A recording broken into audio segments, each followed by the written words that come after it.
bear with me. Pulling up these mantras. You know, we got to open up with our opening mantra. All right. So that's what we'll be doing.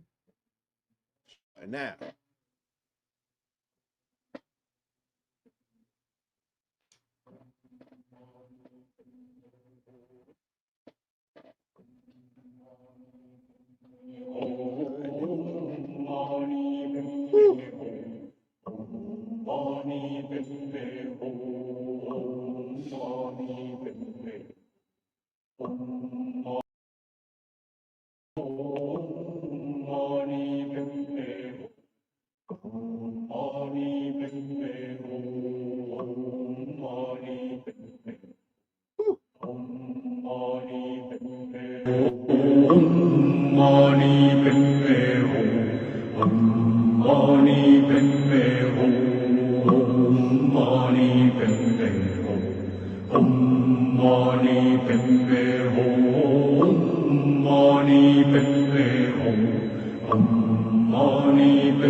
Ah, woo.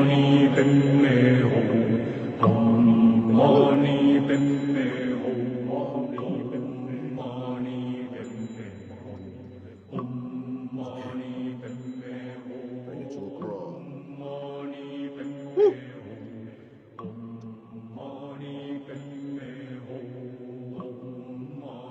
Shout out to Radio Rich and his radio cigars. If you haven't got yourself one, make sure that you do. All right, especially if you work with the ancestors. And I saw a video recently. It was from an indigenous spiritualist, if you will, from South America, and he was speaking on the importance of tobacco and how they ceremoniously use tobacco for cleansing and cleaning. Um, I shouldn't have to put the disclaimer forward. I know that there might be some people in the building that don't quite have a firm overstanding, as to different traditional ceremonies and traditions or what have you. And even Christians, they kind of like demonize the burning of incense. Um, I've done on numerous occasions. I went to the etymology of the word God, and the word God means libations, it means incantations, and it means the burning of incense. So this is, for lack of a better term, this is a time honored tradition. It has been going on for forever and a day. And just like burning sage has been demonized, but the crazy part is that sage is antimicrobial and antibacterial.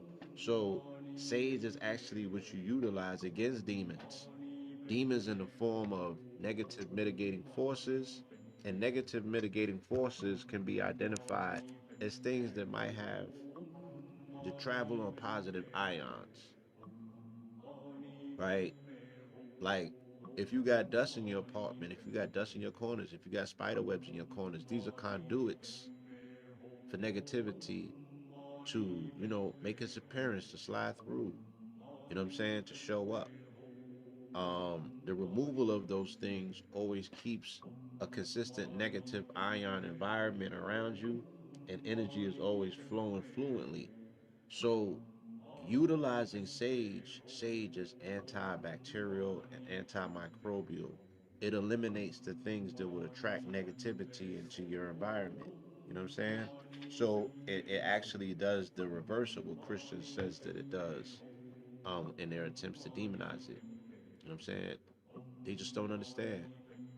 Um, Incense has the same attributes, if you will. And incense also is aromatic, right? And nowadays they be like, if you want to, the pathway to a man's heart is through his stomach or what have you. It was a point in time when they understood that divine communications will strongly precipitate on spiritual communications. Or I'm gonna mess it up. Yeah, I'm gonna mess the name up. I ain't gonna do that. Yeah, pine is amazing if you burn it. The indigenous people of this particular landmass, they burn a lot of cedar, right? If you burn cedar, it smells amazing. You know what I mean? So these smells, they said, these succulent smells, they said that they were pleasing to the nose of God. Of course, they're speaking in anthropomorphized allegory just to make a point. But the indigenous people, they would use sweet smelling things to gain the attention of Creator. You know, when I was doing sweat lodge ceremonies with the indigenous tribes up in Mount Shasta, and we were doing peyote ceremonies, what have you, we would have to burn cedar, we would burn tobacco, we would burn specific uh, herbs and scents or what have you, In addition, and we would burn them. We would roll up the corn husk. We would burn the corn husk. These are the things that were said to be pleasing aromas to the nose of the Creator. If you wanted to summon the Creator, these are the things that were suggested that you do. These are time-honored traditions.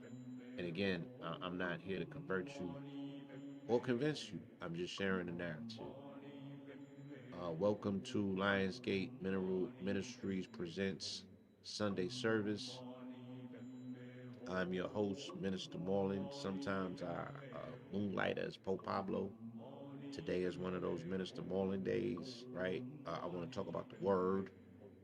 Um, and, we're at a seasonal shift. This is an interesting time.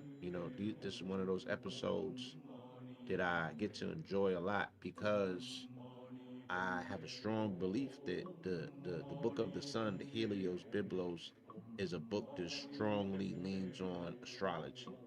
You know what I'm saying? And this methodology that we utilize to decipher this book by utilizing the Gregorian calendar date, which itself is 444 years old this year. We use a chapter and a verse, and we go into the Gregorian calendar, and we see if there's any overlaying or overlapping similarities, messages, or anything else that we can unpack. And oh, the feed is a little low, y'all said. All right, hold on.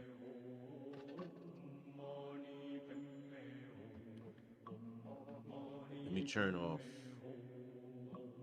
mantras, and then y'all please let me know on your side if the volume has changed at all. If anything has changed, please let me know.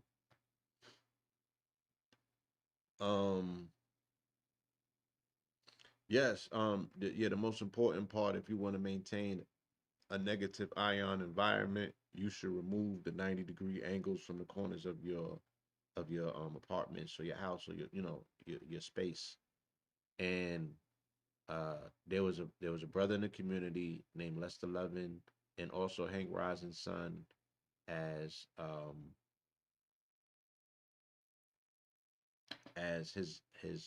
his partner, I guess you would say, his um understudy. I don't want to make the wrong reference, but I'm saying all that to say that Hank Rising's son also produces the pyramids that were utilized to plug up the corners of rooms and turn those rooms into circuitous spaces. And those circuitous spaces, the temperature would change in the room, the ionization would change in the room, and just the overall, the flow of energy, the feeling, everything would be prominently leaning more so on the side of it feel like you had the AC on in the room. And I also seen them wrapping quartz and copper, right? They would wrap the quartz and the copper, and they would put the quartz coiled in copper into a glass of water, and that glass of water with the quartz would turn the whole apartment into an AC. You know what I mean? I seen it, and it could be done. Um, yeah, he would even take the bottles and he would spray paint and cover the bottles with copper coated spray, almost in essence turning the bottle copper using the, and then I mean in the middle of the summer, what I'm saying, they had the whole apartment feeling like an AC just by utilizing that methodology. But yes, taking the corners out altogether, taking the 90 degrees corners out, it creates a circuitous environment. Yes. So, yes, Carlos Mercado, if you DM me, if you inbox me, I can give you some direct references, and then you can make your own discernment. But these systems are very powerful. I think it's like a either 14 to 17 step um, filtration process. So if you're looking for one of those, I definitely have some recommendations. So yes, so we get an opportunity with these change of seasons. You know what I'm saying? We're literally we just crossed over into Virgo. We just left out of Leo. So these days when we do these sermons, they're very special because we're able to show the evidence and proof of astrology in the Bible, right? And these passages will follow that direction as well. So reaping the harvest, what does that mean? Virgo season is harvest season. The things that you have put in the ground, the things that you have been watering with your thoughts, with your energy, your focus and your attention, right? Hopefully with your physical intentionality, meaning the things that you have actually been working on physically, those things for the most part have the propensity to reap in these seasons, right? Just like in the garden, I was out with an elder on Friday. We were helping her reap her harvest. Her garden was in abundance. It was given, given, given. You know what I'm saying? It was over given. It was over given to the degree that if you don't reap the harvest, it's going to go back to the worms, it's going to go back to the earth. And while that's okay, right? Because I raise worms as well. And, I got a soft spot for worms. Um, I was like a double entendre. They gotta eat too.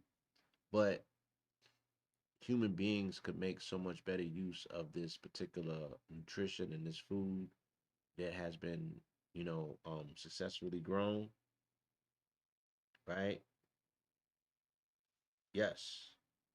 Lester Lovin, we gotta tap in with Lester Lovin. You know what I'm saying? He got the illest technologies.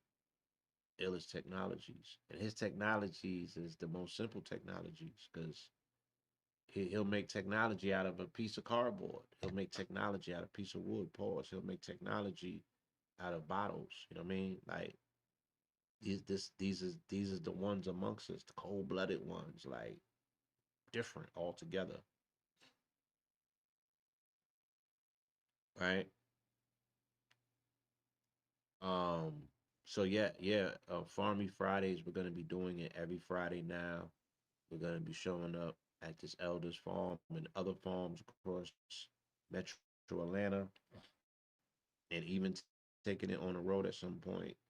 And we're gonna be helping people that have these farms maintain these farms so we can expand these farms and feed the people, right? But right now it's harvest season, so there's a lot of abundance to go around.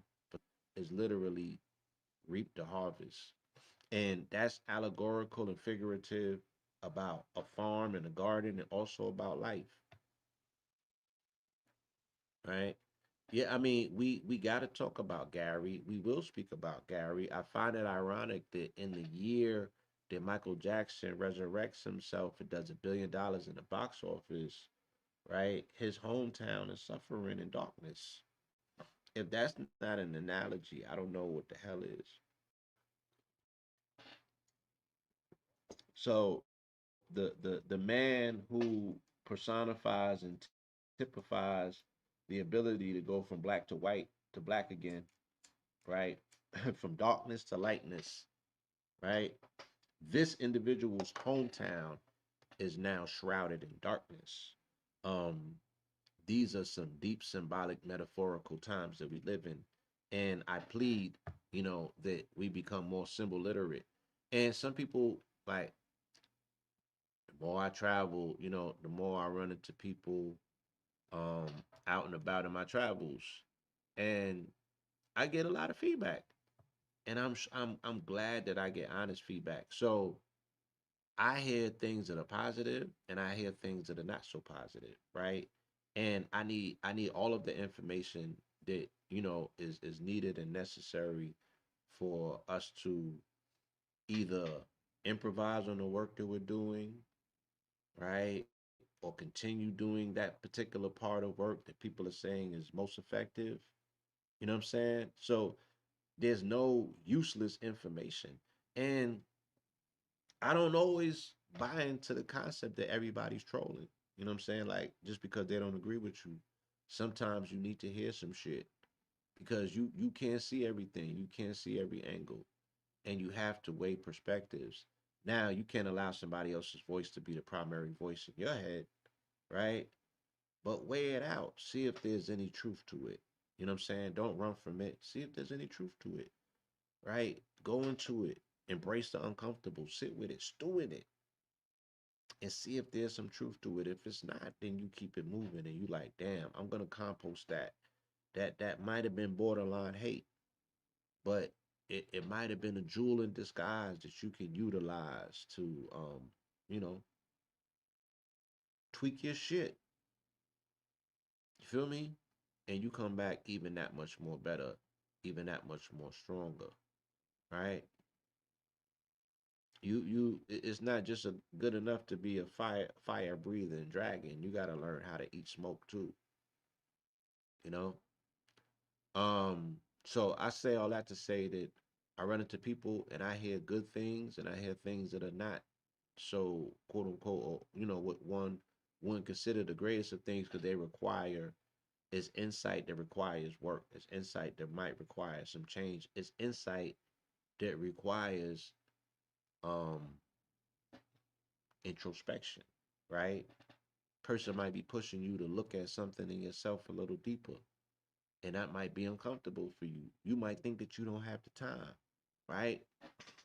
Um, but nonetheless, right? Nonetheless, we are in the reaping season. You feel me? We are in the reaping season, and just like I put a call out on Friday with the Elders Garden, we need hand power and manpower. You feel me? To reap these things because it's abundance all around you. And sometimes you get called for the reaping and you didn't even do the sowing. Sometimes the only thing that's required is for you to show up at the end and reap. And the niggas ain't even showing up for that, which is crazy. Sometimes you could just be in the right place at the right time. And all that's needed is some of your manpower. And you get rewarded for that. And the work has already been done. Right? These elders have good problems. They have overabundance. They've done the work to a degree where there's an overflow. And they're like, yo, I need sons and daughters on deck to help us catch all of this abundance, all of this overflow. It's seeping and it's reaping. You feel me? It's flowing and it's growing. But let's not let it go to waste. You be hearing them stories about people to be like, yeah, my folks back home, they got a mango tree. It be thousands of mangoes on the floor. And they just go bad because there's nobody there to eat them. That's like that's like a paradise paradox. You feel me? That's a paradise paradox, right? These are all good problems to have. So when we speak about Gary, Indiana, and the blessings and the benefactions that have come with the re-release of Michael's movie, and I clearly said that any symbolism dealing with the return of Michael is a religious connotation attached to it because these Christian nationalists, which I might say is batshit crazy, but I'll be damned if they don't have their hands on the controls of some of the levers in society. They are post millennialists, right? And what is a post millennialist? A post millennialist, they think that the world is going to die tragically, right? But they also have given themselves permission to play a hand in bringing about the conditions that speed it up. You feel me? Because the quicker that the world falls into a level of turmoil, right? Then they say the quicker that Jesus is coming. So these post millennialists or these Christian nationalists, they have been pressing the line for quite some time. You feel me? And they want to turn the country into a theocracy. So everything here has religious undertones, right? So when we see Michael, right, doing numbers the way that he is, and they're like, oh, Michael's been resurrected after 17 years and things of that nature, it may go over in in society as just a conversation about a man who's transitioned and he's having a post review of his life. But in the symbolic sense, no, Michael has returned. You know what I'm saying? And Michael always precedes the return of quote unquote Christ in this narrative. The way, according to the narrative, the way the narrative goes. If we're following the narrative, right, Michael has to precede with the legions, right, before Christ comes back with the sword dripping in blood or what have you, which is just the sword is the sacred word. They're using anagrams, analogies, euphemisms, all of these things to run circles around you guys, right? The uninitiated. Um, and then us that are coming telling the secrets, we catch all the arrows and the spears and all types of other shit. Where they like, why the hell is you over there telling these people this? Because I'm like, it's time that they know. They look super goofy without the information.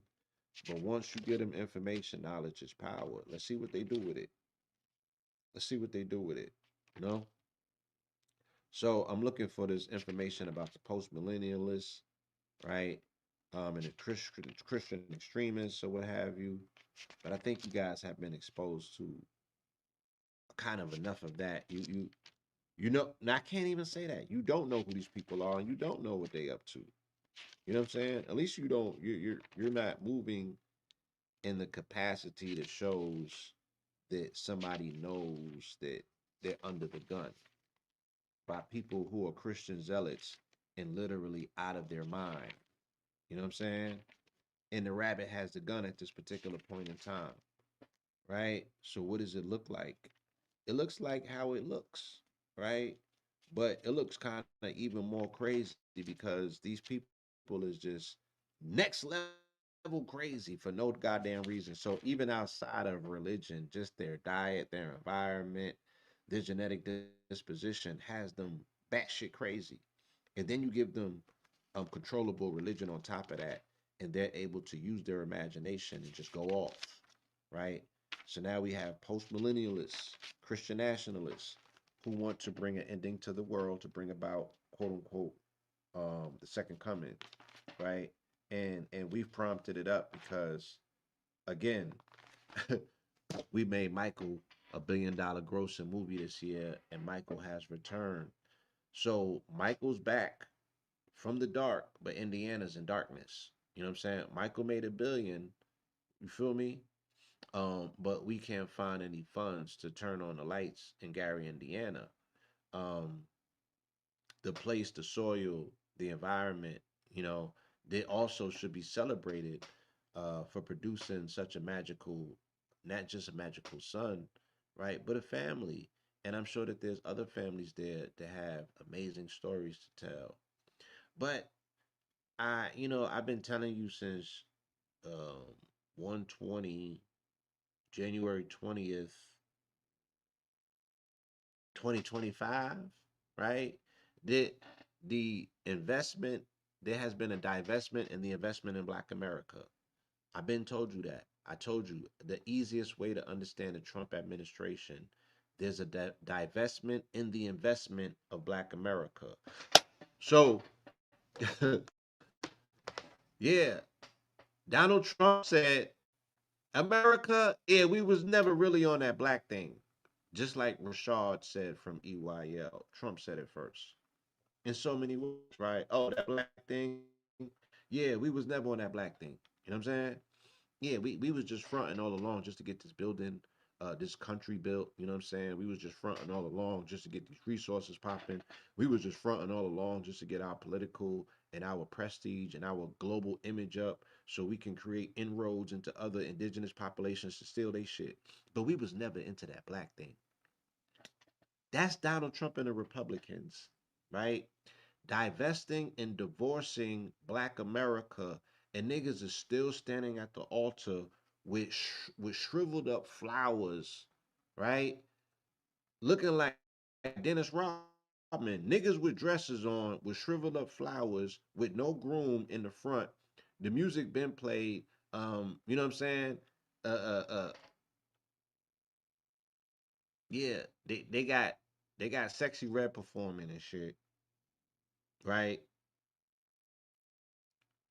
Ice came, they ran all the hombres out the back and shit. So there's nobody washing dishes. There's nobody making food. You just still standing there stupid with the flowers. It's been 2 years now.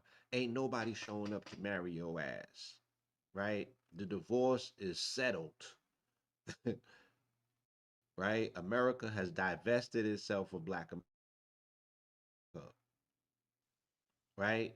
White America has divested itself from Black America. Black America has to run in and fill the gaps. This is a conversation we were supposed to have 2 years ago, not in late August when Rashad said that EYL was not into the black thing, which was very disheartening for some people. And I understandably, I can gather why. You feel me? But we got bigger fish to fry. So what we're looking at in Gary, Indiana, unfortunately, is just a precursor of what it will look like in any and every area in this country where there are predominant black populations and we are dependent on the government for anything. The government is strictly middle fingering us, and they've given permission for other businesses throughout the nation, private corporations or what have you. They've also given them the dog whistle that it's okay for them to middle finger you, for them to divest themselves of the investment of Black America. So what's the first thing to happen? 3,000 or 30,000? How much they said 300,000 black women got fired? What was the number, y'all? Somebody got to help me out because whatever the number was, my nigga, it was insurmountable and it was very much indicative of the divestment of Black America by corporate America, who no longer has to play the game. They don't have to put the mask on. They don't got to do the dance. You know what I'm saying? Niggas ain't got to be a water cooler friends. None of that is needed and necessary. They could fall back to form, and this is how they feel. This is what they think about you. You know what I'm saying? And this is how they value your experience, your existence, your participation, and your future here in this country. Okay? 600,000 sounds a little bit more like it.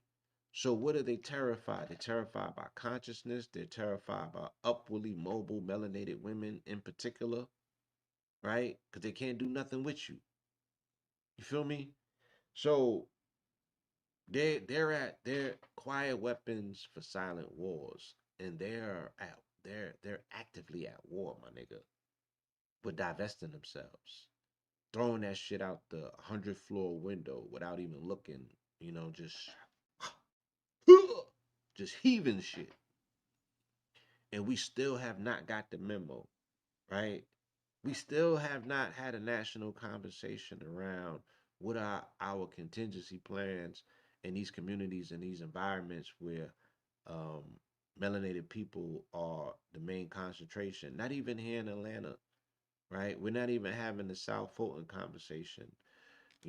They spilled chemicals in the air in South Fulton 2 years ago. Nobody speaks about that no more.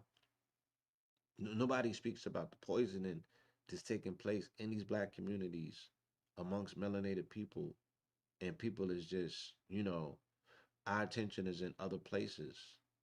You feel me? We showing up to talk about other things and to do other things. We're expressing fake nigga outrage on topics that don't move the needle, and they don't necessarily register on the registrar of what should be the important things that melanated people is conversing right now about and getting their minds wrapped around. So we're gonna keep growing food. We're gonna keep finding ways in which to source clean water.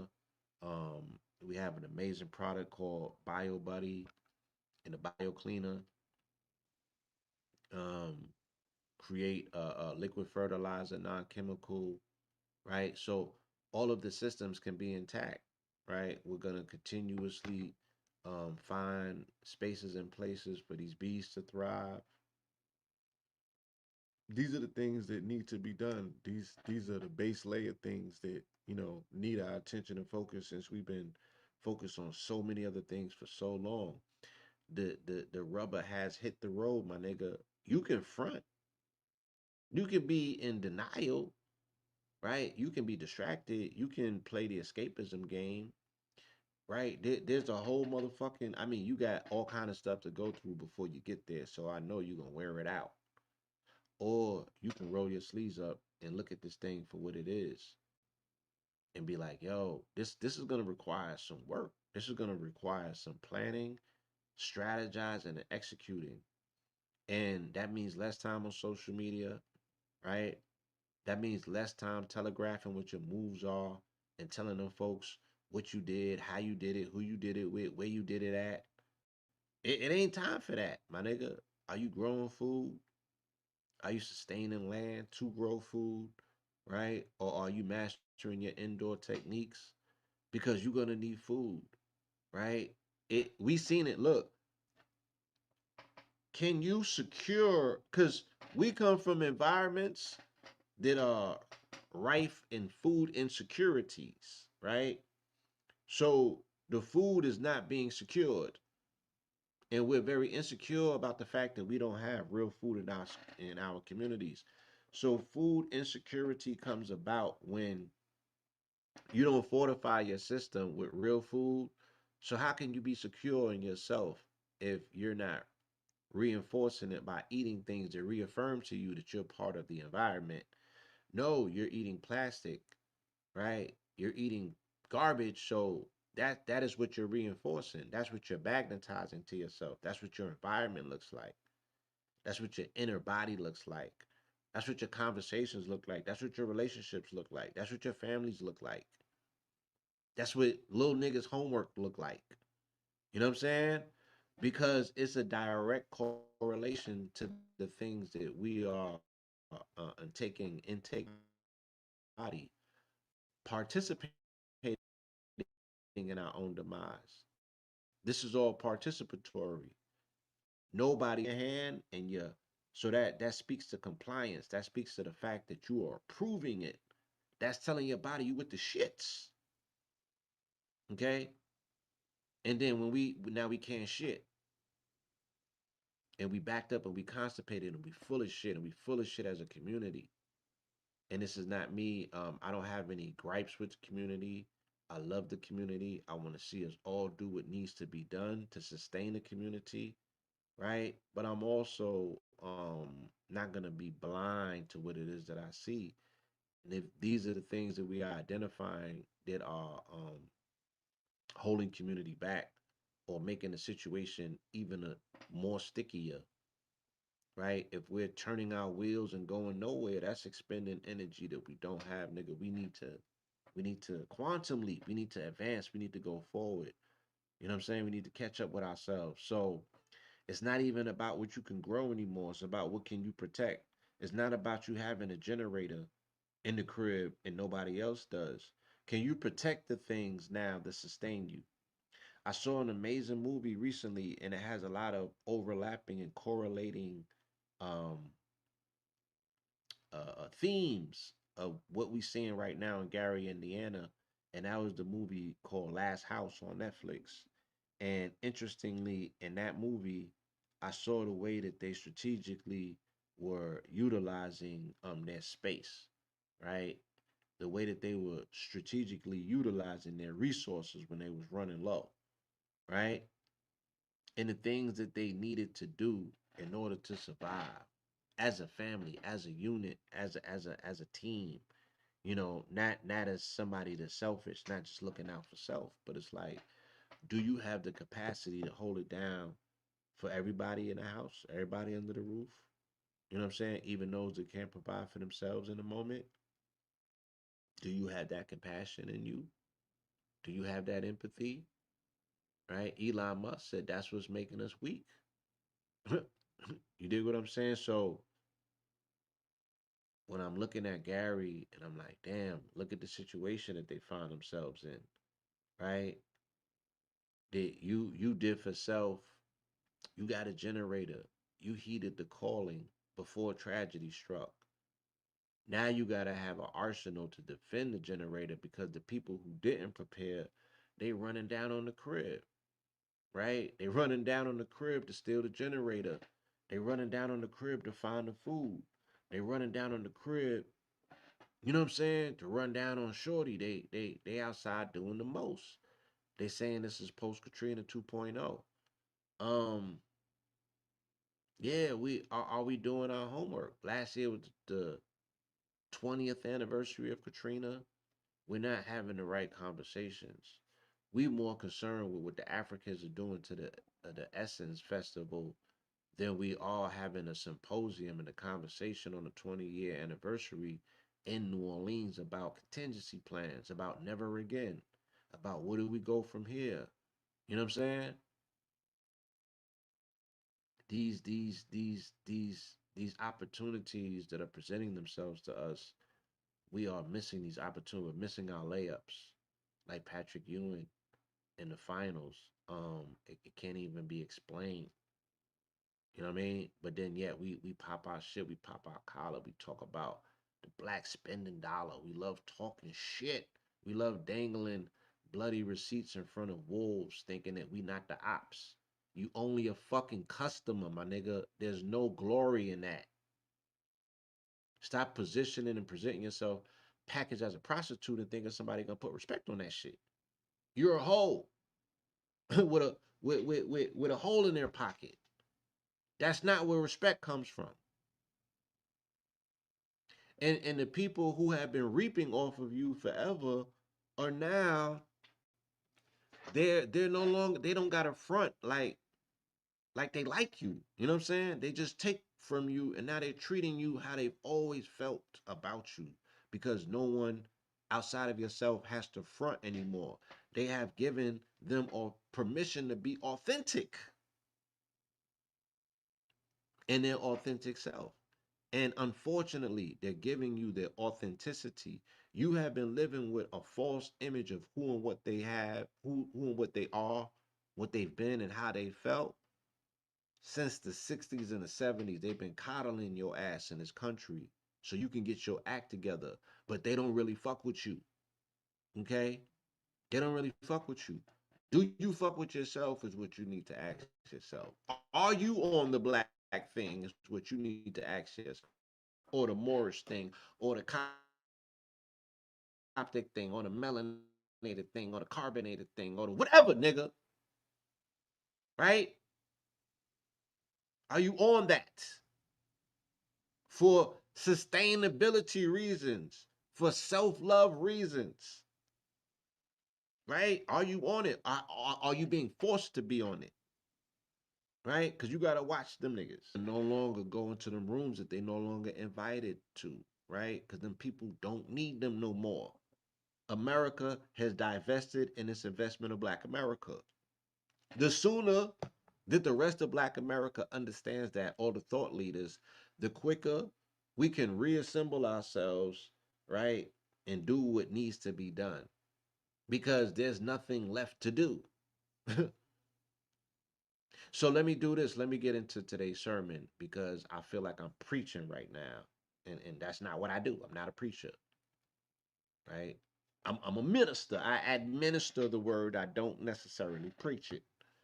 So, and what does that mean? Meaning that by administering, I don't tell you what to think. I don't tell you how to think. You know what I'm saying? I don't tell you, I make recommendations, right? I give you insight into my methodology of thinking, but it's not to convert you into my thought process. I'm just doing the best as I can to explain why I think the way that I do, why I'm saying the things that I'm saying, why I act the way that I act, right? Because everything cannot be expressed in a 140 caption on somebody's post. So we have opportunity here to do long form content. This content of mine gets the less traction, and I'm the most transparent. I tell you exactly what I think. I tell you exactly how I feel, and I tell you how I have arrived at the conclusion, rather than just freestyling. So I feel like I'm preaching, so we got to get back into ministering. I want to minister the word. I want to share with you, right? What's on the paper, what's on the page, make my connections and correlations, and leave it in your hands and leave it in your lap and allow you to make your own decisions. I'm not your leader. I'm not, the Pope in the sense that you have to obey anything or none of those things. You know what I'm saying? I'm just here utilizing this platform and activating a common sense of common sense. Yes, just to so we can have a broader conversation and a firmer understanding of the possibilities that you know that there might be some scriptural evidence that we can utilize some of these things, or some of these things are having a active engagement in the background of our real lives in real time, because it's still a book of spells, my nigga, right? And these spells been active. So let's start off non-denominational, mostly conversational, sometimes confrontational. We go into the Gregorian calendar day, of which today is 8/23. So chapter 8, verse 23. If we can't find the 23, we break it down into five. Sometimes we'll flip it. You know what I'm saying? Or in case in point, like we're in Genesis. Genesis ends in 8/22. So we'll run up to 22. You know what I'm saying? And see what we get. You feel me? But it's an honest inquest to see if there's any validity to this dead letter religion, if we could breathe some life into it in real time, or if we could make some of this magic our own and make it work for us, since allegedly you are the people of the book. So let's get into Genesis 8:22. And this is Noah builds an altar, not an ark, but an altar. Okay. And this is coinciding with what I just said earlier. When the Lord smelled the pleasing aroma, right? So, how do you conjure God? How do you get the attention of your deity, right? It is said that you will utilize things such as incense because of the sweet aroma. It is said that you will utilize such things such as burning herbs, sage, cedar wood, things of that nature. The sweet smelling aromatic things are the things that gained the attention of deity according to the scripture narrative, right? Take it up with the writers, my nigga. When the Lord smelled the pleasing aroma, he said in his heart, never again will I curse the ground because of man. Right? So now God is having doubts. Now God is, he's having a moment. This nigga is introspective. Like, damn, man, that shit that I did to Earth after motherfucking Adam, or after Cain and shit, when I cursed the land because this nigga gave me an apple and I was really into curry goats. I was really fucking with Abel's offering, right? So he cursed the land. He has a very ambivalent attitude towards people who harvest and farm and reap the land. He did it to Adam first, and then he did it to Cain. Both of these brothers was vegans, right? For the lack of a better term, they was into, you know, stuff that comes out of the garden. But he was siding with the goat herd. He wanted him some curry goat, right? So he was fucking with Abel, and Abel got sent up as a result of that, right? Cain wasn't having none of that shit. So, so he put the curse on the farmers. You know what I mean? And he put the curse on the land. How silly of him. Let's get back to this though. When the Lord smelled the pleasing aroma, he said in his heart, never again will I curse the ground because of man, even though every inclination of his heart is evil from his youth. And never again will I destroy all living creatures as I have done. Too late. As long as the earth endures seed time and harvest, cold and heat, summer and winter, day and night shall never cease. Now, I think that right there in Genesis 8:22, we've proven our case in the first verse of the Bible that astrologically, right, that particular verse coincides with the seasonal changes because we would always say that Virgo is either going to come in, it's at the cusp, the 22nd or the 23rd. And Genesis only runs up to 22, 8:22. So right on the 22nd verse, right? As long as the earth endures, seed time and harvest, cold and heat, summer and winter, day and night shall never cease. So, right at the what they call the critical degree, right? In astrology, that would be the 29th degree. But let's say that this is the critical degree in Genesis because it's the last verse in the chapter. And it's speaking about seasonal change. It's speaking about the things that's needed and necessary for you to understand that change is constant. You know what I'm saying? And God is having a retrospective moment after having just destroyed the world the second or third time, right? The third time, right? Not the entire world, but this is he did Sodom and Gomorrah. He cursed the land because of Adam and Cain, right? Then he washed the shit up with the waters, and then Noah came in. And I'm probably missing something, but he ain't get it right until Noah, and then he didn't get it right later on until David. So he has this consistent track record of not getting it right and then living with regrets. That how's God living with regrets if he's omnipotent, omnipresent, and omniscient, and everything that he does is already pre-planned and preordained? No, he sounds like he's trying to figure this shit off on the fly, right? Sounds like Albatross. God damn it! Like you can't see what you doing. You doing this blind, my nigga? You freestyling? It's freestyling. Psalms 126:5. Those who sow in tears will reap with shouts of joy. He who goes out weeping, bearing a trail of seed, will surely return with shouts of joy, carrying sheaves of grain. Right? So sowing can be very difficult at time, right? But the reward is the reaping of the harvest. Put in the work. You know what I'm saying? Put in the work. And the joy comes in the end. It's like working out, right? Ooh, it's gonna hurt. Ooh, it's gonna be uncomfortable. Ooh, you gotta make some sacrifices on day one. You sacrificing on day one from 2 weeks from now, hoping that your consistency, right, and your dedication to pain is gonna yield or reap a reward where you get a little cut or something, right? I mean, when I say cut, I mean like anatomically that you might your muscle might end up in a way in which you look in the mirror and be like, oh shit, I'm doing something. Yeah.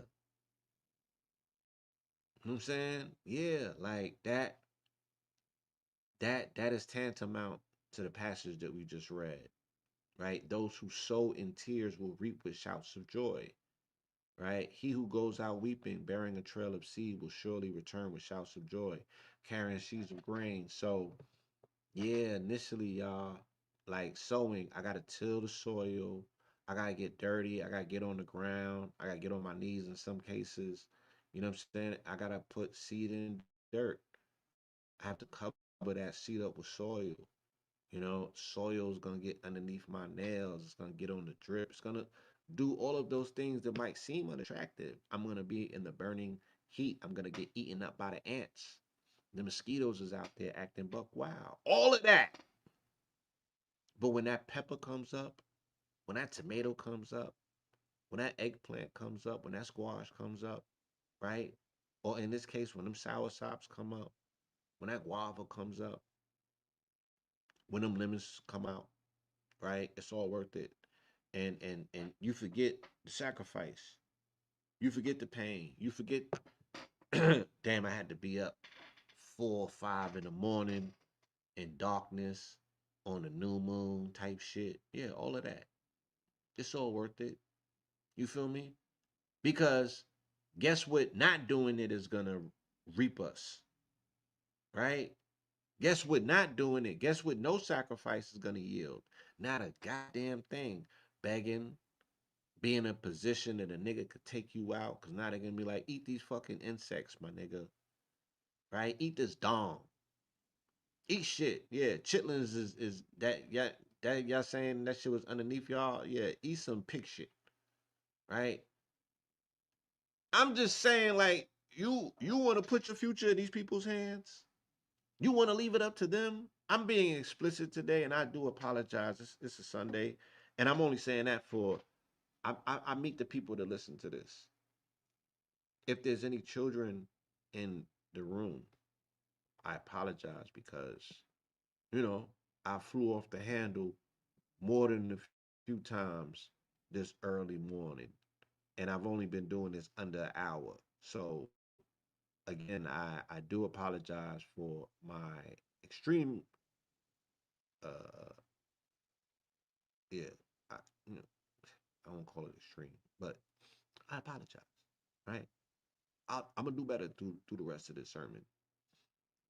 But I'm just, just one of them days. You just can't ignore, the writing on the wall. Exodus 8:23, the fourth plague flies. But on that day I will give special treatment to the land of Goshen, where my people live. No swarms of flies will be found there. In this way you will know that I, the Lord, am in the land. I will make a distinction between my people and your people. This sign will take place tomorrow. And the Lord did so. Thick swarms of flies poured into Pharaoh's palace and into the houses of his officials. Throughout Egypt, the land was ruined by swarms of flies.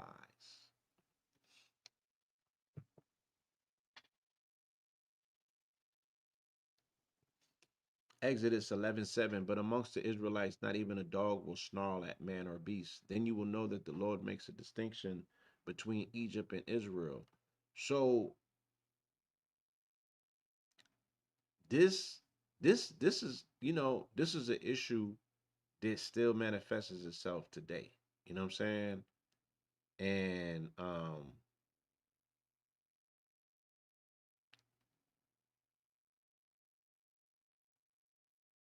there's this inherent distrust, dislike, and disdain for all things Egyptian or Kemetic. And again, these are the things that were happening in early in community in Harlem when I noticed that people was just hating just for the sense of hating because they was indoctrinated with hatred, whether they were coming from the church as Catholics or Christians, whether they were coming from the Israelite community as Hebrew Israelites, whether they were coming from and then there was all of this infighting and internal gang banging. Like I got beef with Kemetic priests because of misinterpretations, right? Oh, them brothers said this and it was the wrong way to interpret it, or they believe in Heka, which is magic, right? Shit like that. Stupid shit. That has not even been confirmed. People just fly off the handle. So the hatred for all things Kemetic has been indoctrinated in religion. And I didn't know that it was that crazy until I started reading this stuff myself. And I was like, oh, so that's why they act the way that they do. They can't even help themselves. You know what I'm saying? They can't even help themselves. It's just an inherent grown hatred, all things Kemetic. That's an indictment on God. God was just a hater. You know what I'm saying? Because they had a superior system to him. They had their pantheon of deities. They had a deep intrinsic understanding of how divinity worked in layers. And Catholicism came and bit that shit later on and put all of those panels up with the saints and this and all of this idol worship, all of these intermediaries between you and the Most High. Fuck all them people. Why should they even matter? Right? 99 faces of Allah. There's just so many things that you know they hate on one thing, they tear it down, and then they take from it and they turn around and reformat, repackage, and represent their own thing in that version, and have the nerve to be hating. So there's not too much that can be done for people who have been born into an indoctrination and an orientation where they just hate a whole group of people who are no longer even around. Dig what I'm saying? Like Melanated people is not in Kemet, you know what I'm saying? Working the temples is not active to that degree. Same way that you're not gonna see, melanated Israelites or anything else in these power centers running anything, controlling anything. You know what I'm saying? Everybody seems to be playing a subordinate role in their own stories. Feel me? Leviticus 8:23, the ram of ordination. After that, Moses presented the other ram, the ram of ordination, and Aaron and his sons laid their hands on his head. Right? So this is all Aries energy in the month of, or in the season of Virgo. Moses slaughtered the ram and took some of his blood and put it on Aaron's right earlobe, on the thumb of his right hand, and on the big toe of his right foot. Moses also presented Aaron's sons and put some of the blood on their right earlobes, on the thumbs of their right hands, and on the big toes of their right feet. Then he sprinkled the blood on all sides of the altar. So, I mean, this is very ceremonious. This is very ritualistic. They know exactly what it is that they're doing. They're conjuring, they're participating in ceremony and ritual and what have you. And to each his own. I'm just saying, they have a lot of nerve to knock other African traditional spiritual systems. And this is all this is. It better be that, my nigga, because you can't pass this off as religion. You feel me? This is juju, my nigga. Like, what are we talking about? And I'm not here to knock it. I'm just saying the nerve of the niggas who have the tendency to want to knock other people's stuff. Exodus 24:6. Moses took half of the blood and put it in bowls, and the other half he splattered on the altar. Then he took the book of the covenant and read it to the people, who replied, "All that the Lord has spoken, we will do, and we will be obedient." So Moses took the blood, splattered it on the people, and said, "This is the blood of the covenant that the Lord has made with you in accordance with all of these words." Right? So the covenants are consecrated in blood, right? Shout out to my brother Nathan, who we know as Nate. I'm editing a book for him. And he has an amazing passage where he makes clear correlations to Eshu and Jesus, right? And he explains that Jesus is the first global Ebo, which is a offering or a sacrifice where what? Traditional systems or spiritual or religious systems went from animal sacrifice to human sacrifice. So Jesus is the biggest human sacrifice. He's an Ebo, right? That's why he's bloody on the cross. You feel me? Um, and you got to know a little something about how these ceremonious sacrifices actually work. And if he was and is an Ebo, who was he being offered up to? Okay.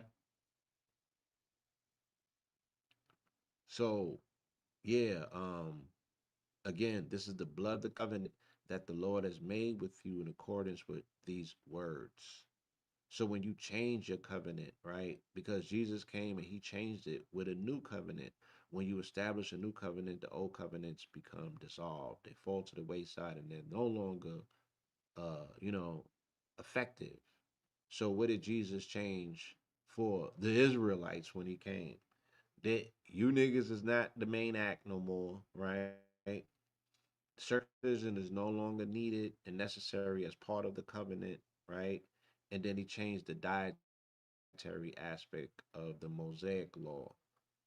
Okay, because if you are going to be Christ-like or Christian-like, then you know you are what you eat. The first place or the first way that you duplicate someone who you're looking to emulate or mirror, you eat how they ate because you are what you eat. So they say that Jesus was an herbivore, but I'm like, he wasn't a pescatarian. He ain't eating none of them fish that he distributed to peoples. Anyway, these are some of the things that change with these new covenants. And I ask, right? Yeah, so what blood is being utilized to consecrate this new covenant?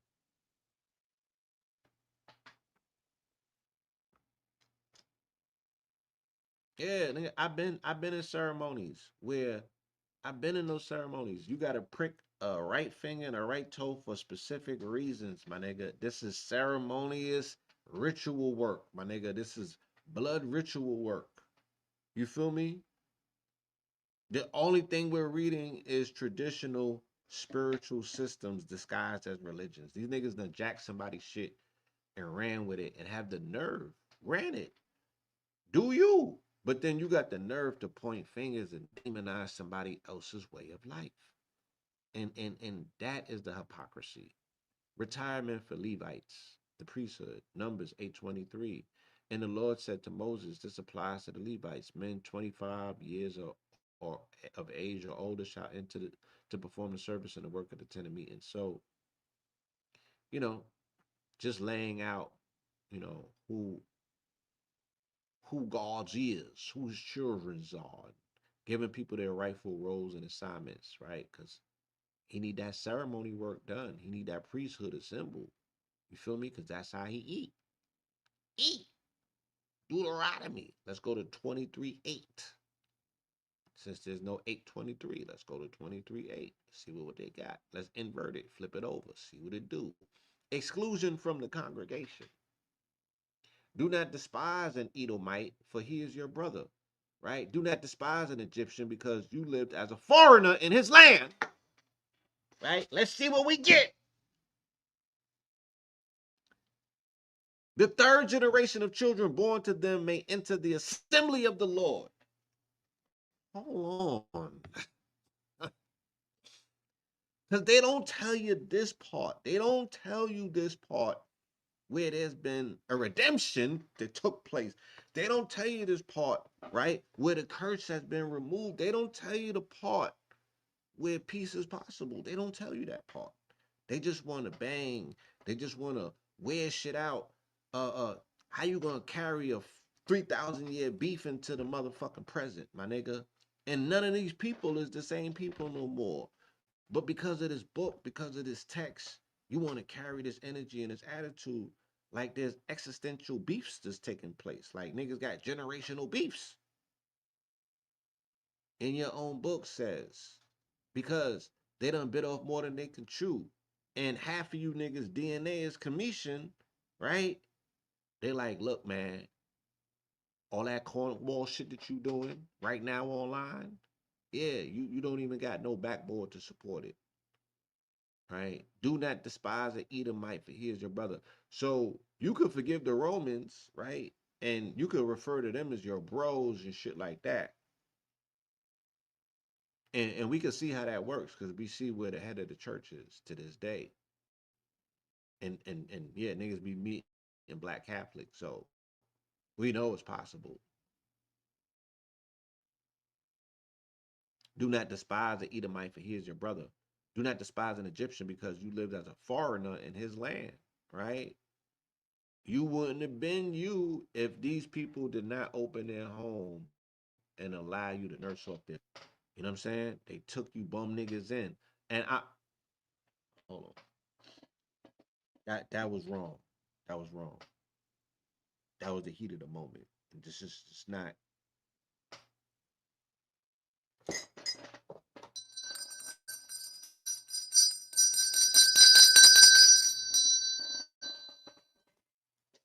I gotta take it. I gotta take a moment. That wasn't right. I ain't like that.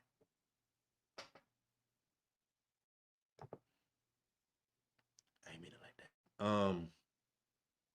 Nehemiah 13:13. At that time, the book of Moses was read aloud in the hearing of the people, and in it they found the passage stating that no Ammonite or Moabite should ever enter the assembly of God, because they had not met the Israelites with food and water, but had hired Balaam to call down a curse against them, although our God had turned the curse into a blessing. As soon as the people heard this law, they excluded from Israel all of foreign descent. So this is the Ammonites and the Moabites, or the Moors, right? The Israelites keep saying it even more so than the Commissions. They don't fuck with you niggas, right? At all. They treat you niggas like Amalekites. So when I see the Moorish Zionists, the very early beginnings of even Zionism in this country started with Moors, and the early traditions of the Moors coming over here started with the Hebrew Moors. So there's a lot of questions. There's a lot of stuff that's being left out, I guess, and it presents opportunity for us to have discourse. Hopefully, discourse and dialogue that's healthy. You know what I'm saying? Because how can the Moors have a Circle Seven and an Aquarian Gospel and speak the way that they do about Jesus if they have been excluded from the circle of the congregation? And there's not a lot of people excluded. You know what I'm saying? Is this lifted when they change the covenants altogether? Right? So is it possible the Christians rock with the Moors? Because the Christians and Moors had a diabolical time together in all of these places. So if the Moors and the Jews can turn around and become Moriscos and Morenos and all of these other things after the expulsion, right? When did this passage no longer become canon law? I'm gonna need some answers. Joshua 8:23, the conquest of Ai. Meanwhile, those in the ambush came out of the city against them, and the men of Ai were trapped between the Israelite forces on both sides. So Israel struck them down until no survivor or fugitive remained. But they took the king of Ai alive and brought him to Joshua. When Israel had finished killing all of the men of Ai who had pursued them into the field and wilderness, and when every last one of them had fallen by the sword, all of the Israelites returned to Ai and put it to the sword as well. All right, so let's do this real cross um, reference. I just spoke about the uh, Amalek, Amaleks. So 1 Samuel 15:8, he captured Agag, king of Amalek, alive, but devoted all of the others to destruction with the sword. Saul and his troops spared Agag, along with the best of the sheep and cattle, the fat calves and lambs, and the best of everything else. They were unwilling to devote them to destruction, but they devoted to destruction all that was despised and worthless. Okay? Shout out to my brother. Let's go to Judges. And I'm glad my brother pulled up because I have a question, an existential question, and it's not just aimed at one particular group. I want to speak to the overall congregation of Moors. We need to research this passage in the Bible that speaks about existential beef between Israelites and Moabites. And they said that the Moabites were excluded along with the Ammonites because they did not provide sustenance or water for the Israelites when they were crossing the deserts. And again, they were giving them permission to treat Moabites like Amalekites. And if you know anything about the Amalekites, that's exactly how they're treating Palestinians, quote unquote, the people who are uh, coming under that identification and that particular label right now in Palestine. So, at what point does this overall banning of Moabites into the family of nations that have been quote unquote consecrated to, you know, the children of Israel have put themselves in position to be at the head of that table, and they're saying that Moabites are excluded from the table altogether. So I'm saying, what changes that? Is it the new covenant that was set with Jesus? Because Moors have the Circle Seven, they have the Aquarian Gospel, they speak about all of the prophets, they speak heavily about Jesus. It's impossible for it to work if they're not part of the nation or the family of nations. So I'm just asking all of that to say, how is it first a more Zionist movement here in this country, right? But then there's this intrinsic non-relationship between Moabites and Israelites. You feel me? I'm again want to do my education because I'm finding myself in these spaces and I just need more information. So that's just an open request, and I'm willing to have a conversation with whoever has the information to help me get a better understanding. I'm gonna do a cross reference and then we'll move on. Okay.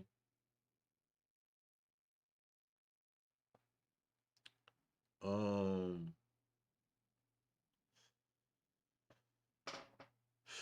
All right. Let's just move.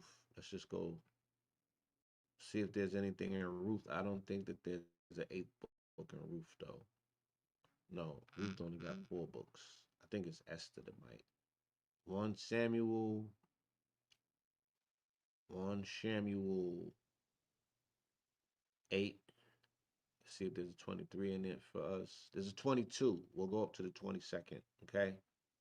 22nd verse. God grants the request. Samuel listened to all of the words of the people and repeated them in the hearing of the Lord. Listen to their voice, the Lord said to Samuel.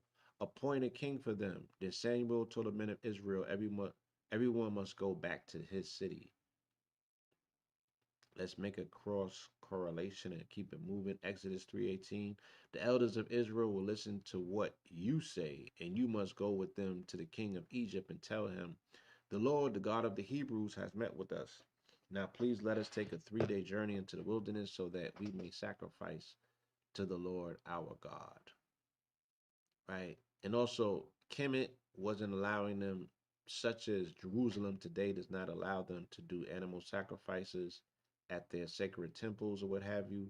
So the Temple Mount is a focal point of a lot of this controversy because the Zionists or the Orthodox Jews, for that matter, they want to get back to animal sacrifice.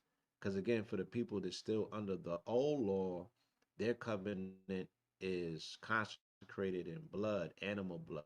The people under the new law, their covenant is consecrated in human blood or human sacrifice or human ebo, which the world knows as Jesus. Okay? So they want to come back underneath the strength of their covenant, and they gotta shed blood in order to do that. You know what I'm saying? So that's what the war's about. They want to shed blood. They want to shed blood ceremoniously at the temple in order for them to consecrate the temple, in order for them to consecrate the priesthood who's going to build the third temple. There's a lot of blood spilling and bloodletting that has to take place for them to clean and consecrate a bunch of things. So the medium for cleansing in spirit realm is not just water, it's blood. David's mighty men, this is 2 Samuel 23:8. We inverted it. These are the names of David's mighty men: Jo, Jo, Jo, Josheb, Bashebeth, the Tachamonite was chief of the three. He wielded a spear against 800 men, whom he killed at once. Wow. Next in command was Eleazar, son of Dodo the Ahohite. As one of the three mighty men, he went with David to taunt the Philistines who had gathered for battle at Pasdamim. The men of Israel retreated. All right, we'll do a cross correlation. 2 Samuel's 21:15. Once again, the Philistines waged war against Israel, and David and his servants went down and fought against the Philistines. But David became exhausted. Then Ishba-benob, a descendant of Rapha, whose bronze spear weighed 300 shekels and who was bearing a new sword, resolved to kill David. But Abishai, son of Zeruiah, came to his aid, struck the Philistine, and killed him. Then David's men swore to him, you must never again go out with us to battle, so that the lamp of Israel may not be extinguished. Right? They had to preserve their big homie and not take him on the battlefield because he almost got clipped. 1 Kings 8:23. Solomon's prayer of dedication. Then Solomon stood before the altar of the Lord in front of the whole assembly of Israel, spread out his hands towards heaven, and said, O Lord God of Israel, there is no God like you in heaven above or on earth below, keeping your covenant of loving devotion with your servants who walk before you with all of their hearts. You have kept your promise to your servant, my father David. What you spoke with your mouth, you have fulfilled with your hand this day. It's about that action, boss.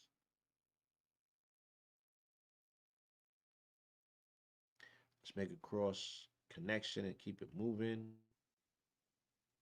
And Exodus 23:13. Remember your servants Abraham, Isaac, and Israel, to whom you swore by your very self when you declared, I will make your descendants as numerous as the stars in the sky, and I will give your descendants all of this land that I have promised, and it shall be in their inheritance forever. But God also famously seven booked the Airbnb, right? The patch of land, the place that he wanted to give them so they can domicile forever and a day. It was already seven nations on that land by the time his children got there out of somebody else's home that he had them hatch he had them shacked up in somebody else's home, right? He had them in Kemet for X amount of years, being sustained, allowing to flourish and become numerous and what have you. And then he runs them out of the home, right? And they were being sustained by those people's um, sweat equity. They were being sustained by those people's gods, their deities, their dedication, and their observations to them, right? Whatever was able to them maintain the stability and the homeostasis of that nation state, those are the very same things that were helping these children of God sustain themselves. They were bad house guests though, because you know, you you you got you a crib. You know what I'm saying? Got you a crib. You got you a 3 bedroom crib. You just moved out of your mama's house though. But you got one of them old wartime apartments on Ocean Ave, and you got it for a good ticket. But you got 3 bedrooms, my nigga, and it's only you. And then your family come up, right? But your family is from another country. You know what I'm saying? They ain't really got their papers together. They have the tenacity and the ability to work. So you let them shack up. There's three of them. They initially come in and they all fit in one room. You know what I'm saying? They all fit in one room. And then they start putting the word out. And your crib becomes the pipeline for all of the other families that's coming up from out of, the islands or what have you. Then they get into the States and they start meeting people and they start populating. And the next thing you know, you got 15 people in your crib. But only six of them are contributing, right? Everyone else is a hanger on from a hanger on. They're depleting your resources. You feel me? They're doing the most. They're not respecting your space because they're not putting into it. They don't consider it their own. They consider you, they're transient. They're just passing through. And they're treating it as such. But this is your investment. This is your sweat equity. This is somewhere that you gotta live. This is somewhere that you're looking to own, right? Then you attempt to put some of these people out just to find out that they're getting mail to your crib, right? And they don't want to go nowhere. They don't want to budge. They're taking you to court, telling you that you can't get them out of your crib, right? They got more rights in the courts than you do. What are you left to do? You feel me? What are you left to do? So that's the situation that God put Kemet in. Oh, and then you got pots in the corner and shit because you into African traditional systems and you feeding your pots. And these people is ridiculing you and they eating the candy that you leave out for the ancestors. You know what I'm saying? They doing all kind of foul shit. They talking crazy about you. But their cross and their God did not get them an apartment unless they prayed to pray on you. Right? They go to church. They do all of their amens and shit like that. You feel me? But they still don't have bearings. Their God did not provide them a home. You did, right? And they talk about your systems. They talk about your deities. They talk about your ancestors. They talk crazy about you. But you got abundance and it's overflowing, and they're benefiting and benefacting from it. But all they do is take, and they don't see the humanity in you. They don't see the resolve. They don't see the sacrifice. They don't see the come up. They don't see the accomplishments. They're ridiculing you. They're talking behind your back. They're talking down on you. Right? And what are you left to do? Oh, you gotta shuck up and you know, you just gotta hold that, right? Cause you the good guy. And they running routes out here on good guys. So that seems like what Pharaoh and Kemet got pushed into by being good neighbors and allowing in the Hebrews, right? Only to be overran by them, only for them to be totally unappreciative of the opportunities or what have you, only for them to be haters of somebody else's pantheon of gods that were actually working for them. You know what I'm saying? To be pushed out into the wilderness, right? And then they what? They start resorting to their old ways. They started resorting to the ways in which is very much integral to who they are, their pagan ways. Let's keep it moving.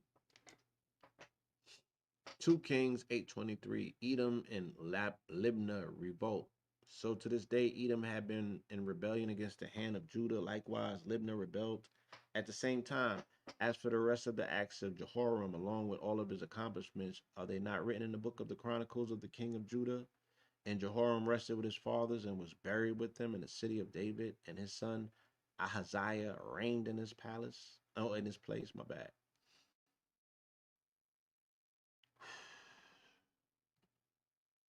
Let's go to Chronicles. Chronicles. 1 Chronicle 8:23.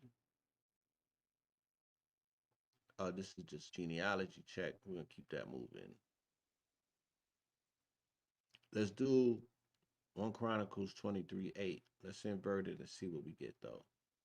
I don't want to sit up here and do genealogy today. The Gershonites, more genealogy. 2 Chronicles. Let's see what we get out of 2 Chronicles. 2 Chronicle 8.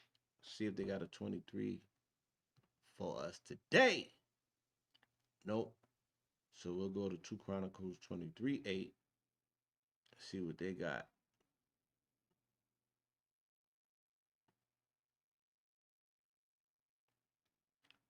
Joash anointed king in Judah. The Levites must surround the king with weapons in hand, and anyone who enters the temple must be put to death.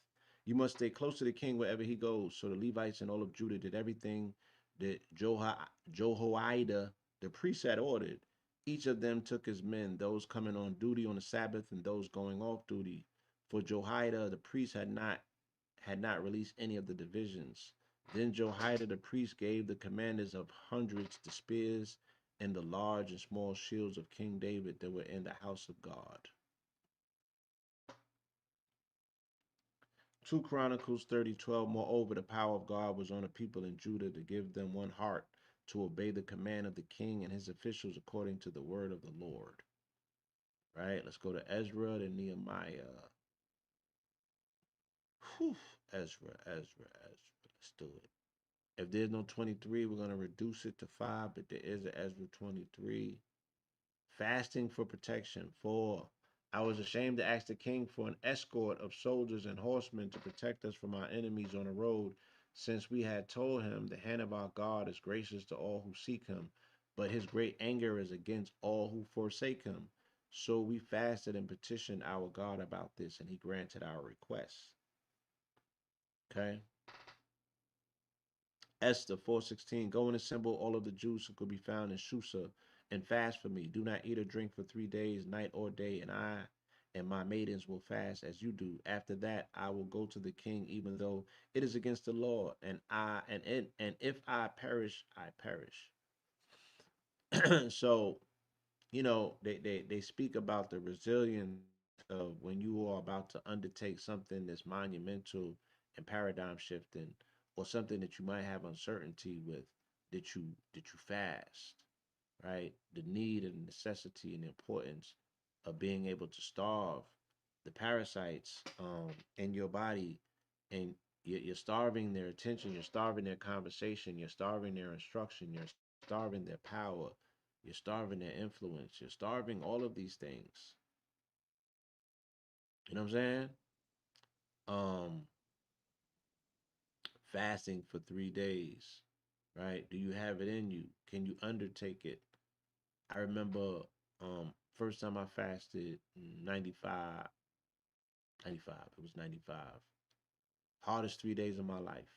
And it came with challenges. I was incarcerated and I was getting uh, attacked by the sheriff, if you will, who was a Klansman. They said that he was a grand dragon of the Klan, and he had a body count, and they told me that I should be scared. That's what the other uh, individuals in that situation was like, bro, don't play with him, son. You're gonna end up missing. I was like, nah, son, I ain't going for that. You know what I'm saying? I ain't going for that. We ain't gonna approach this with fear. So we walked him down. But I did all of that during fasting, my first time fasting for 3 days, incarcerated at that. And it was, whew, it was one for the record books. But I needed it because I was being prepared for battle. You know, yeah. Nehemiah 8:5. Ezra reads the law. Ezra the scribe stood on a high wooden platform built for this occasion. At his right side stood Mattathiah, Shema, Ananiah, Uriah, Helkiah, and Maashiah, and at his left were Pedaiah, Meshiel, Malkijah, Hashum, Hashbadana, Zechariah, and Meshulam. Ezra opened the book in full view of all of the people, since he was standing above them all, and as he opened it, all of the people stood up. Then Ezra blessed the Lord, the great God, and with their hands uplifted, all of the people said, Amen, Amen. Then they bowed down and worshiped the Lord with their faces to the ground. A lot of power for one man to have, right? But he got the law, he got the book of the law.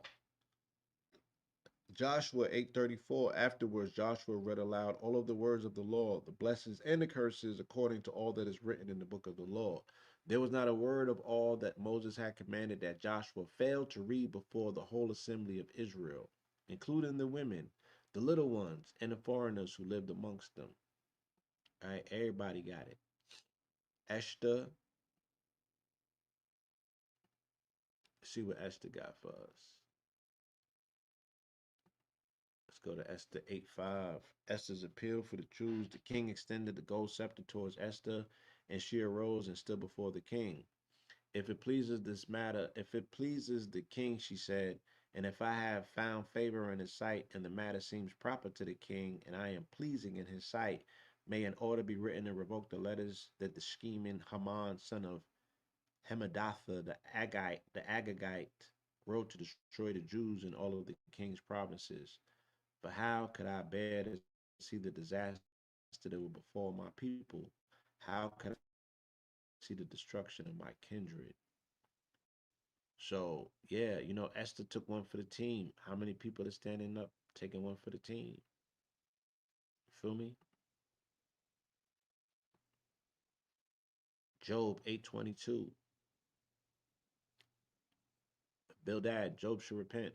He will fill your mouth with laughter and your lips with a shout of joy. Your enemies will be clothed in shame, and the tent of the wicked will be no more. Granted. All right. Um, yeah, let's keep it moving. Because we're gonna be in Psalms and Proverbs anyway. Let's go to Psalms 8. Let's go to Psalms 23:8. Oh shit. Okay. Ain't no 23:8. Let's go back to 8. Let's go to 8:5.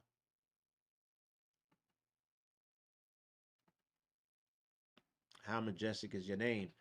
What is man that you are mindful of him, or the son of man that that you care for him. You made him a little lower than the angels. You crowned him with glory and honor.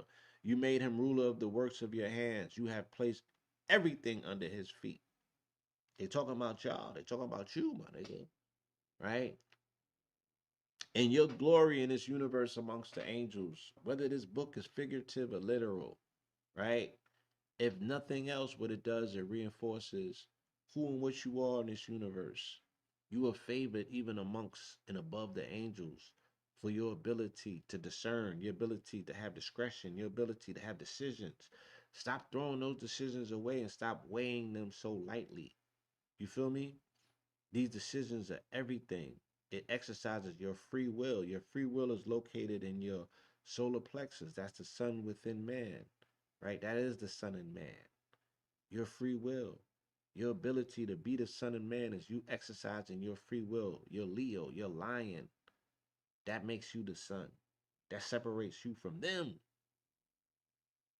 The other ones, whoever them other ones, we talk about the fallen ones. We talk about the this. Them niggas are subordinate to you. And you spend more time talking about them because they to you represent a blessing. No, the fact that you sitting here breathing, listening to this, that's your fucking blessing. That's your blessing. Your presence, the fact that you alive. Whatever you ain't get right today, hopefully you could spin it and remix it tomorrow, right? To get back to it. That's the blessing. Continuity is the blessing. The ability to reap is the blessing. Smelling the fucking flowers is the blessing, my nigga. Oh, it doesn't get more wholesome than that. It don't need to.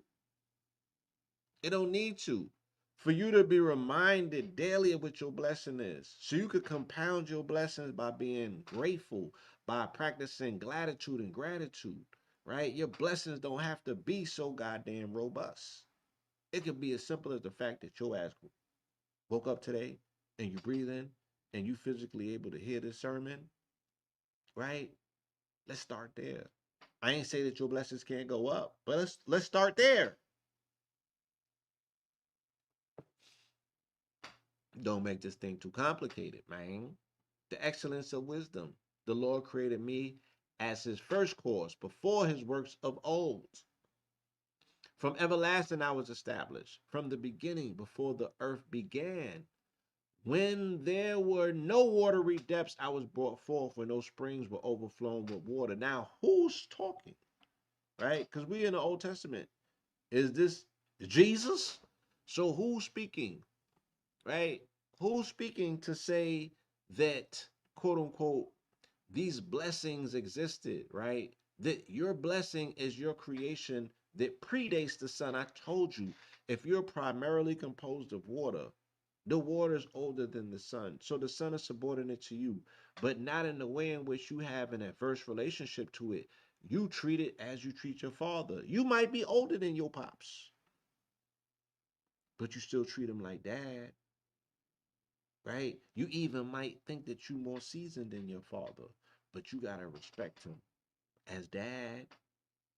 You feel me? So it's the same way. Yeah, the secret is out. You might be older than the sun in the sky that's utilized to sustain you here on this plane of existence. But you gotta have respect and reverence for it as well, because it is life giving, it's life sustaining. You know what I'm saying?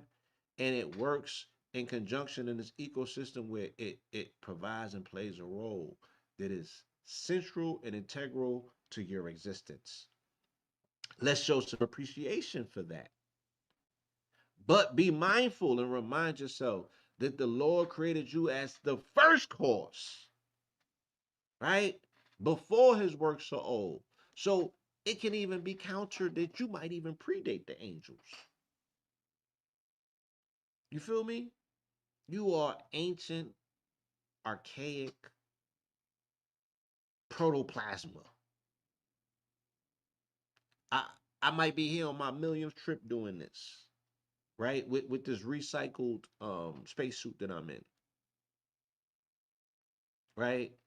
But I'm so grateful and thankful for opportunity to be able to get to do it again, to level up, to be able to learn the experience of, loving and being loved and, you know, All of these things are the blessings, y'all. All of these things are the blessings. Pull your blessings close into your bosom. Protect your blessings. Protect your peace. Obey the king. This is Ecclesiastes 8:5. For the king's word is supreme. And who can say to him, what are you doing? Whoever keeps his command will come to no harm, and a wise heart knows the right time and procedure. For there is a right time and procedure to every purpose, though a man's misery weighs heavily upon him. So there's a season for any and all things. We just so happen to be crossing into the season of harvest, the reaping of the harvest, right? So that don't mean that the work is done. You don't stop during harvest season and say, yeah, we made it. It's a cycle. You reap and you sow. You know what I'm saying? You pause momentarily to enjoy, but you get back to work ultimately. Take your day off. Even God did after 144 hours. That's what 6 days is, right?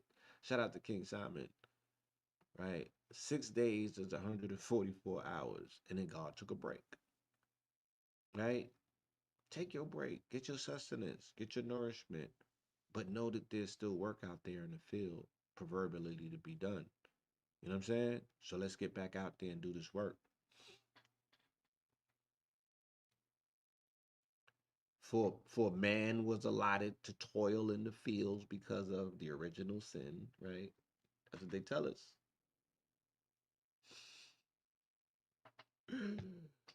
Romans 13:3. For rulers are not a terror to good conduct, but to bad. Do you want to be afraid of the one in authority? Then do what is right, and you will have his approval. For he is God's servant for your good. But if you do wrong, be afraid. For he does not carry the sword in vain. He is God's servant, an agent of retribution to the wrongdoer. Mm. We're going to skip the Song of Solomon. We're going to go to Isaiah. All right.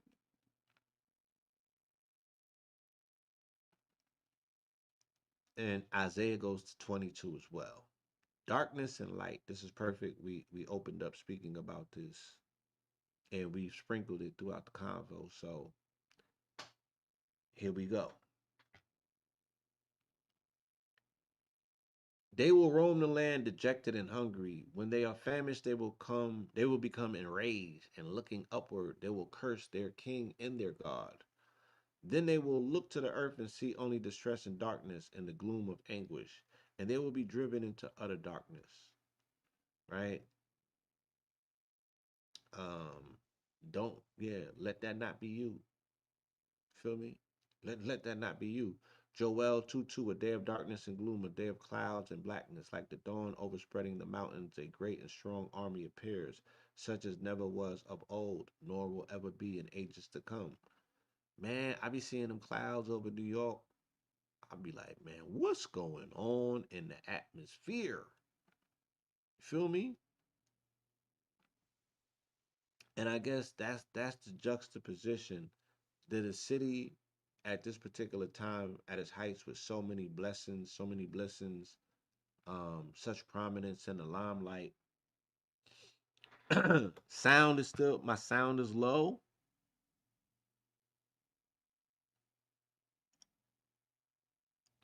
is still low. I thought I fixed that a while ago. Let me know. God damn it. Pro. Let me all right. Let me do something real quick. Sorry. Mic Procam MacBook Pro. Check, check, check, check, checkity check. Is it better now? Please let me know. Please let me know. But I'm gonna jump into the next passage real quick.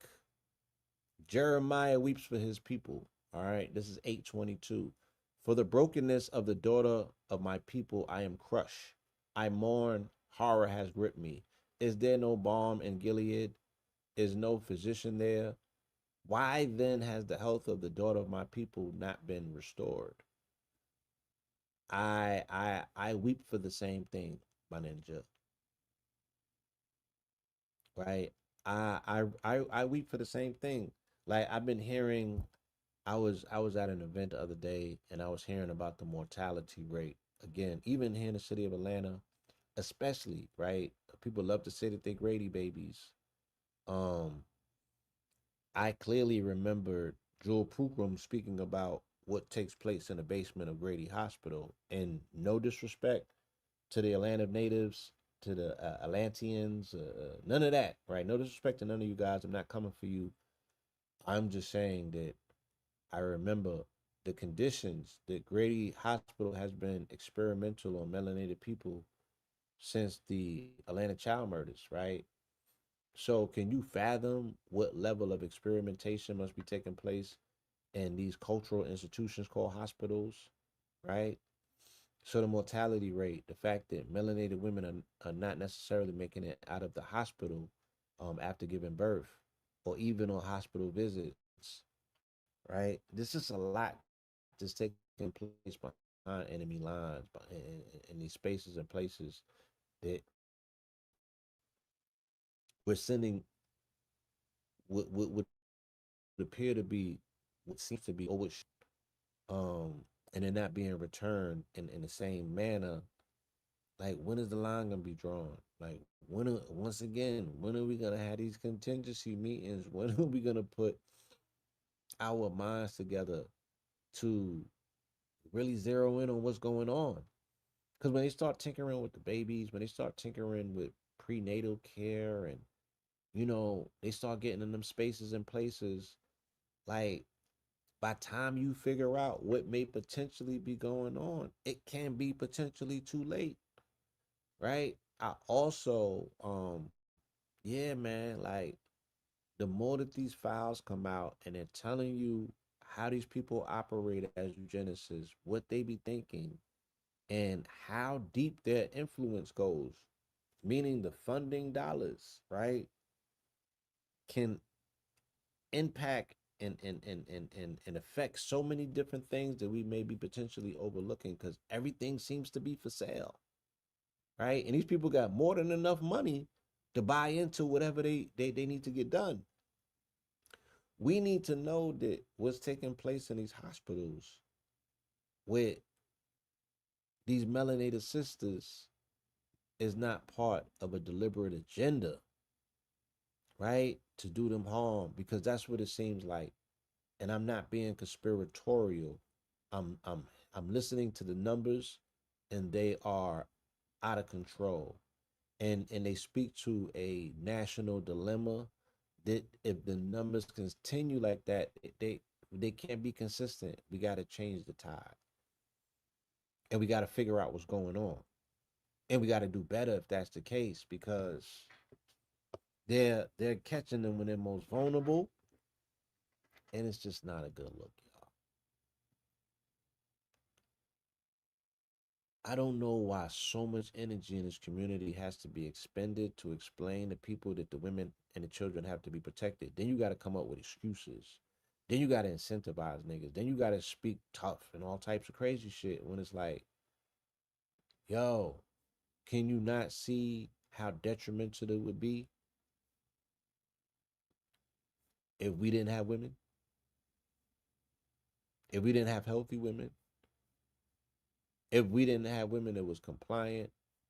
And what I mean by that, um, women that are supporting of the cause, even if the cause looks like the struggle, right?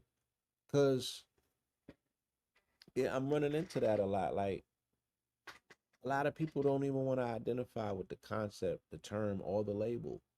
They like, I'm not on that black thing because the shit equals the struggle. You feel me? And people want to come down here and enjoy themselves and ball out and go back to source with a pocket full of memories, right? Excitement. Not everybody signed up to do the struggle. So yeah, and it's very hard to protect our people when they go outside of the confines of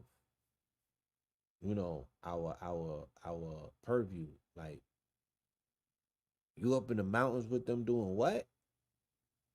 You out on a boat in the middle of the ocean with them doing what? You took a girls trip and went to Europe to see them folks to do what again? Yeah, I can't do nothing for you, man. Right?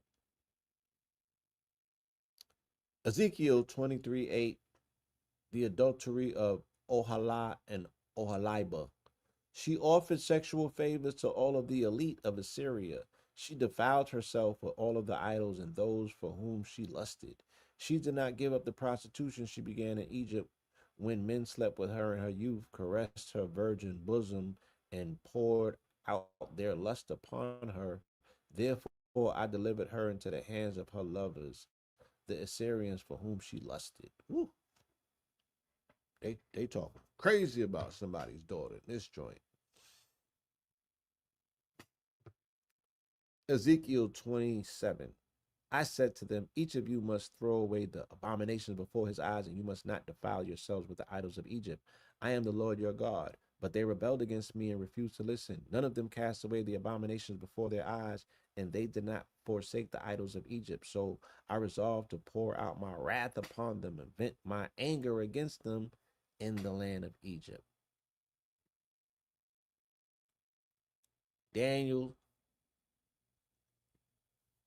and it's worth noting because we're in the throes in the midst of this conversation. I want to give a shout out to Ashra Kwesi. Um, the very first, and I'm not supposed to say this, right? But the very first VHS that I got, um, it wasn't the first, right? Because I think, and I got these two tapes around the same time. I got one on Flatbush Avenue for my man, the Ross Infinity,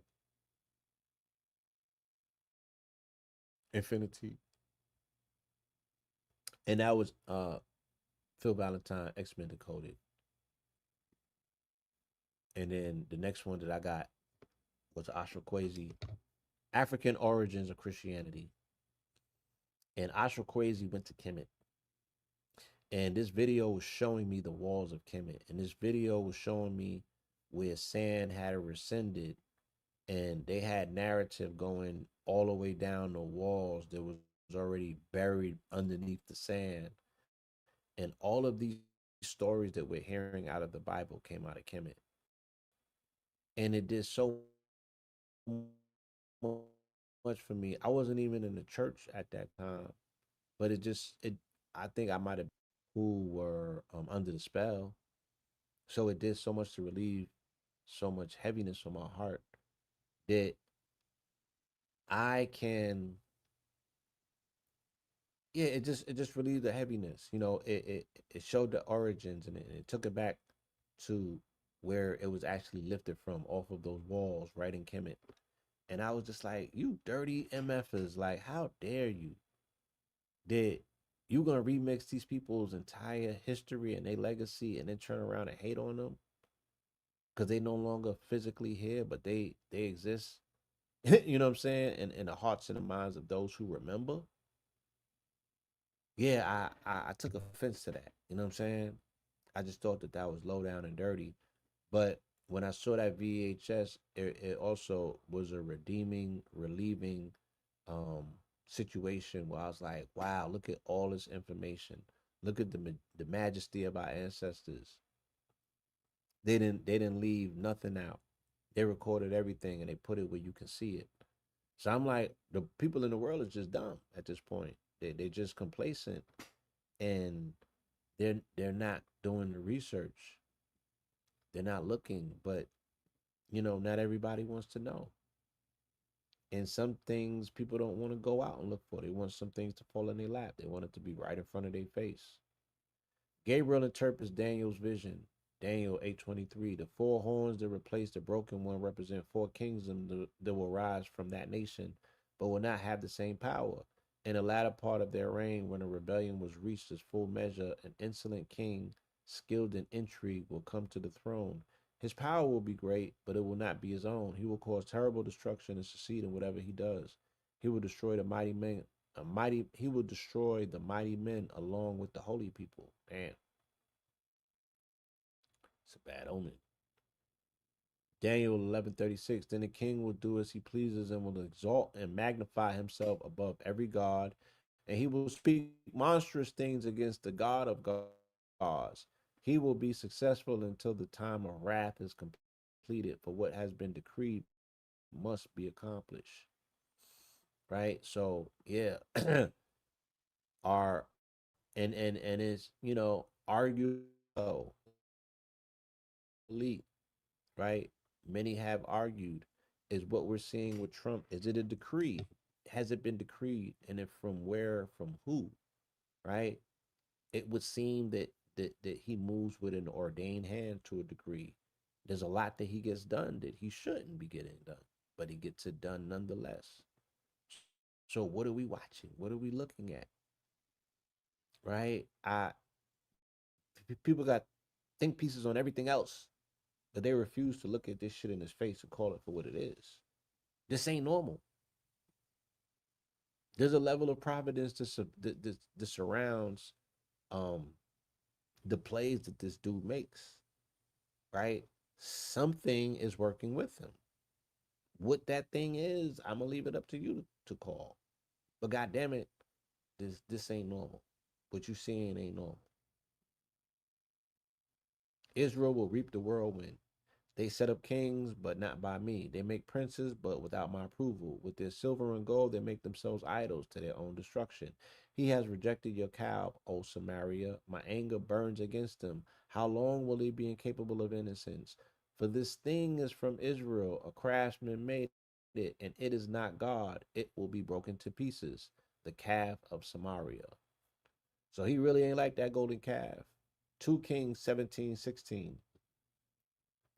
They abandoned all of the commandments of the Lord their God and made for themselves two cast idols of calves and a Asherah pole.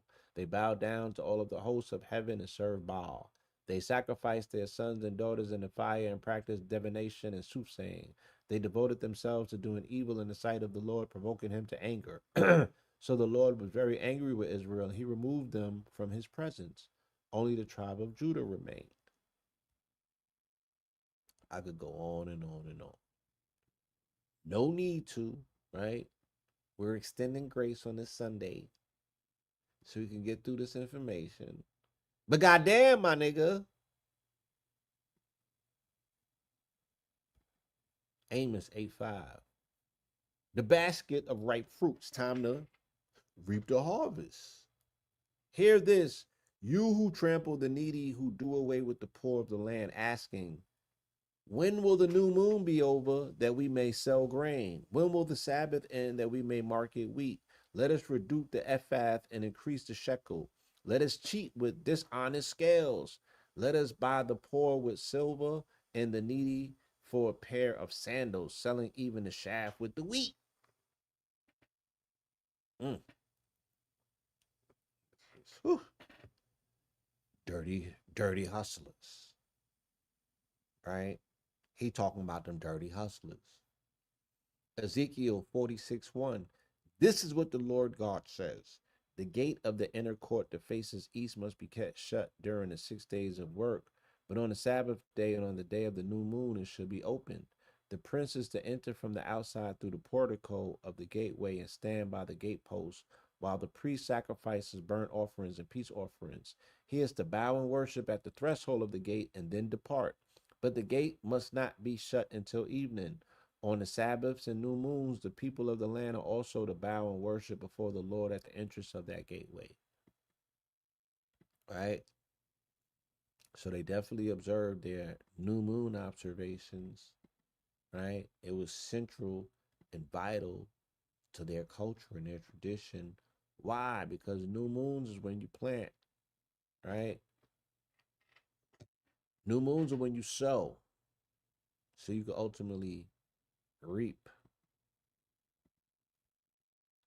This is the skillful art of husbandry. Okay? Knowing when to put them seeds in the ground, knowing when to be obedient, knowing when to treat the earth like a lodge and the soil like a temple. Zechariah, let's get it, let's hit it. 823 on the tilt. The restoration of Jerusalem. And many people in strong nations will come to seek the Lord of hosts in Jerusalem and plead before the Lord. This is what the Lord of hosts says. In those days, 10 men from the nations of every tongue will tightly grasp the robe of a Jew, saying, let us go with you, for we have heard that God is with you. Mm. Right? The translation is what? People will cling on to you because of your spacesuit, because of your melanin, and say, let me go with you. I heard you got the keys to heaven. Can I get there? Right? Can you lend me some of that thread that you got on you? And we out here just passing our jeans out. We out here just allowing people to run up in our closet and try our clothes on, put our jeans on. Sharing it though. It's not they not forcing their way in their closet in your closet like they used to. They're not stealing your jeans like they used to, right? You're passing it to them like, yeah, try these on and shit. You know what I'm saying? And they're never gonna return them. Zechariah 8:23 cross. Let's make a cross reference and keep it moving. Right?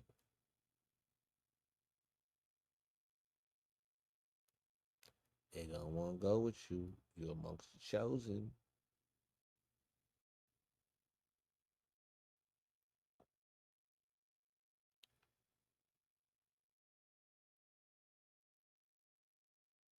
Numbers 15:38. Speak to the Israelites and tell them that throughout the generations to come, they are to make for themselves tassels for the corners of their garments with a blue cord on each tassel. They will serve as tassels for you to look at so that you remember all of the commandments of the Lord so that you may obey them and not prostitute yourselves by following your own heart and your own eyes, saying, let us go with you.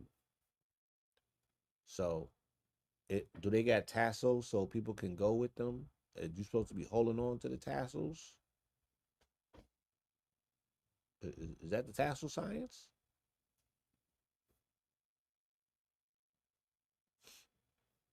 Matthew 8:23.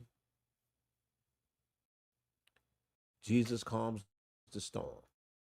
But Jesus told him, follow me and let the dead bury their own. He got back into the boat. His disciples followed him. Suddenly, a violent storm came up on the sea so that the boat was engulfed by the waves.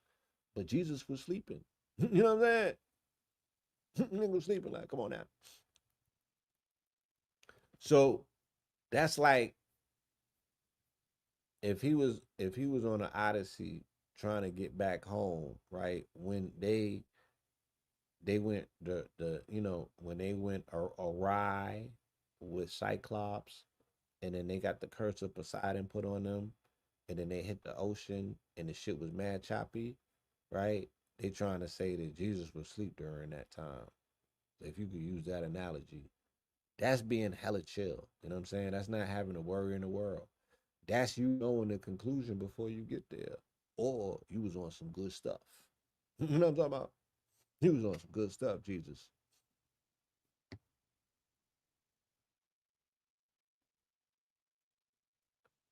All right. See if we can make a cross correlation. Jonah 1:4. Then the Lord hurled a great wind upon the sea, and such a violent storm arose that the ship was in danger of breaking apart. The sailors were afraid, and each cried out to his own God. And they threw the ship's cargo into the sea to lighten the load. But Jonah had gone down to the lowest part of the vessel, where he lay down and fell into a deep sleep. The captain approached him and said, how can you sleep? Get up and call upon your God. Perhaps this God will consider us, so that we may not perish. I would love to see a movie of that. The Jonah and the whale movie, when they're casting lots and everybody on the boat has a different God that they pray to. That would be a dope movie. Mark 8:23. The blind man at Bathsheba. When they arrived at Bathsheba, some people brought a blind man and begged Jesus to touch him. So he took the blind man by the hand and led him out of the village. Then he spit on the man's eye and placed his hands on him. Can you see anything? He asked. The man looked up and said, I can see the people, but they look like trees walking around.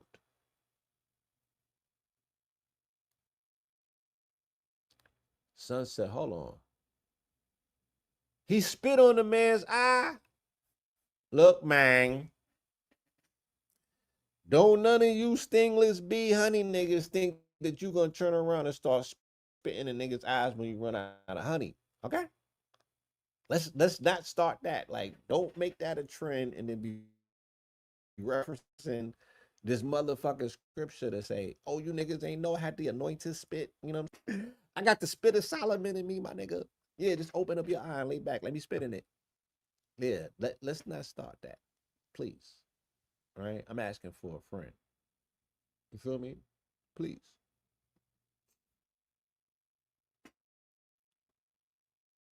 And then talking about he see people looking around like they got trees around them. No, that's a glob of spit in your eye, nigga. You trying to open up your eye and you seeing glandules of spit, nigga.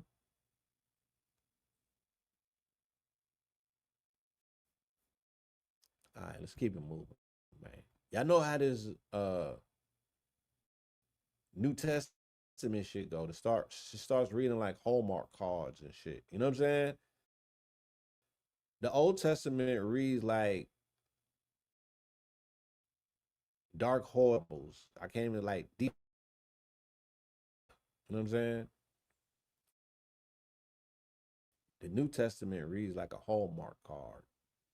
Luke 8:23, healer named Jesus, right? Who they embellished with the pen when Paul got it. He was a good healer. He was versed in the arts from Kemet in India and this Kush and Kush.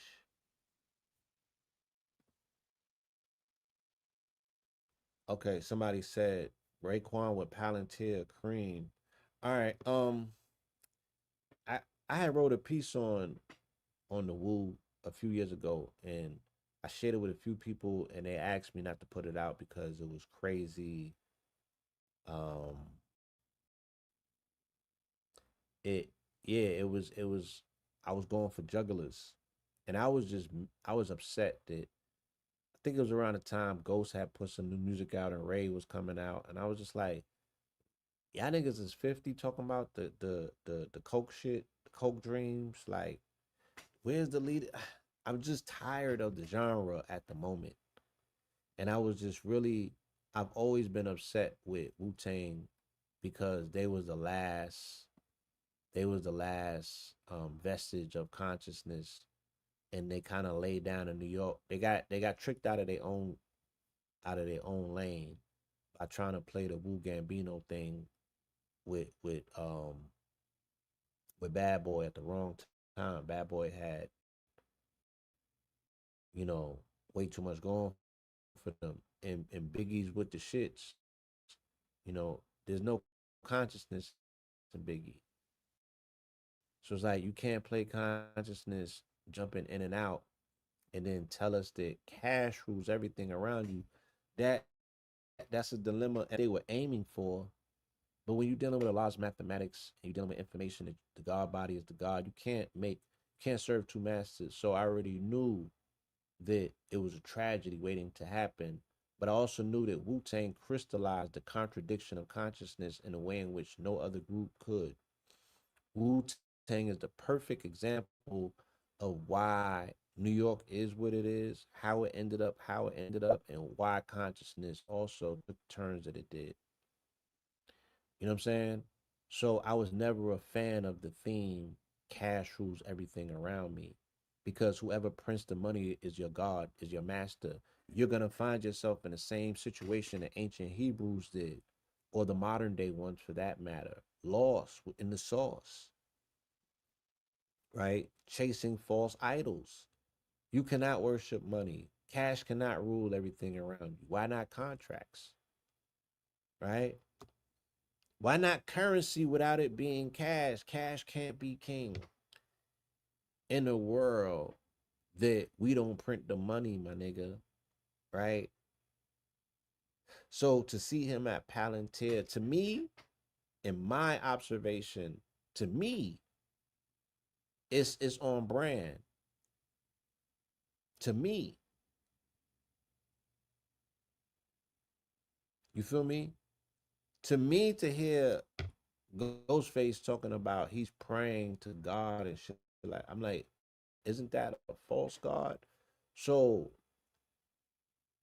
Wu Tang owes us an explanation to explain, like, what of those members are still God bodies? Which one of those members were God bodies to begin with? Because I think that we made the mistake of just thinking because they was all in one group that they all fell under the same tenets. I think Ghostface was a Christian in disguise from day one. So it was easy for him to fall into Christian principles later on in life to talk about mystery gods. These niggas be talking about mystery gods all the time. So no, cash cannot rule everything around me.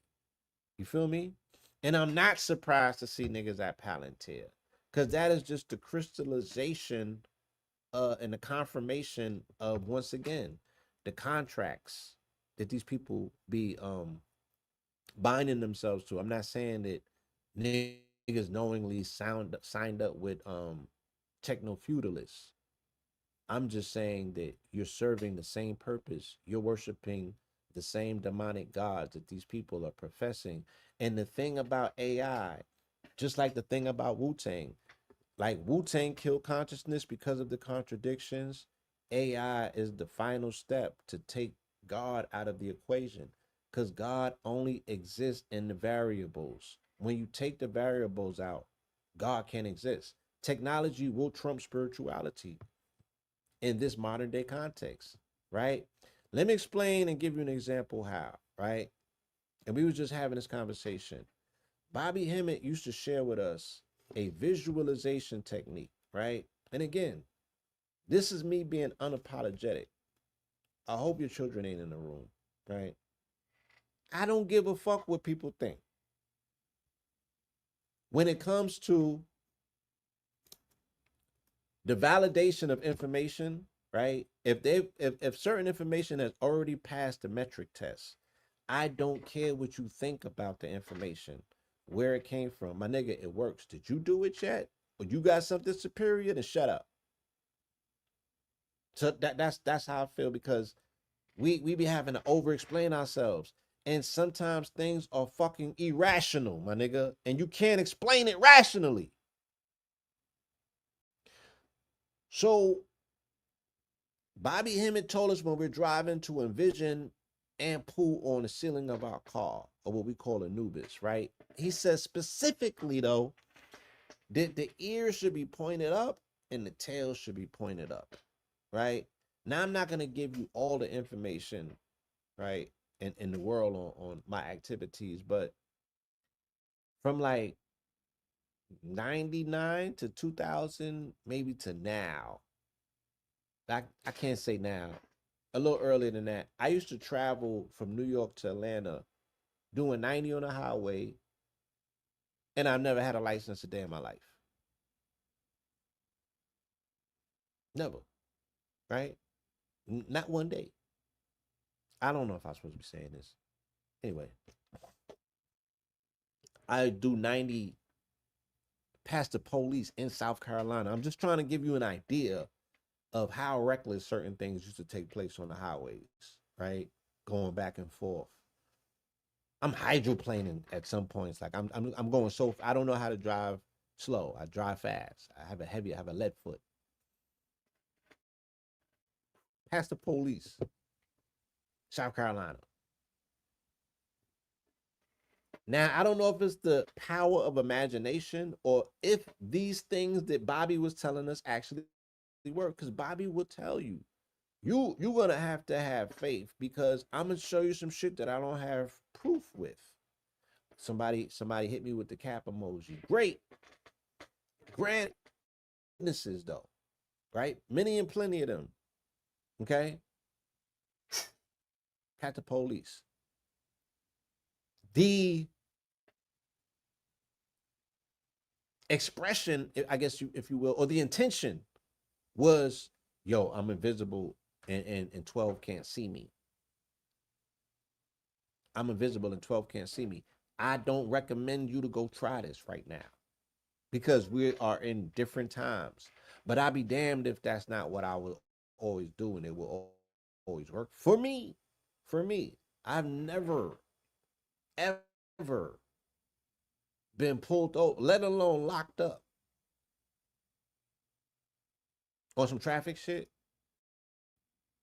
some driving shit. I never even been stopped, pulled over, spoken to. I've been a passenger, and they done pull cars over. But even then, I've Jedi mind tricked myself out of them situations for the driver. Okay.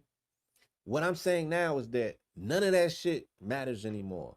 Because with flat cameras, with technology, right? Your spirituality, your Jedi ability to cast your aura ahead of, see whether the police is there like it's a wave app. I used to do all that shit. I used to create the Hey Rule Hawk and go forward and see the road and all of that shit, all of that supervision, all of that shit. All of it is being and automation takes variables out of the equation. When AI is able to provide you food and you no longer have to pray after you farm or put seeds in the ground, nigga, you're totally and permanently detached from God. When they take the variables out of the equation, you no longer have a utility or use case for what you call God.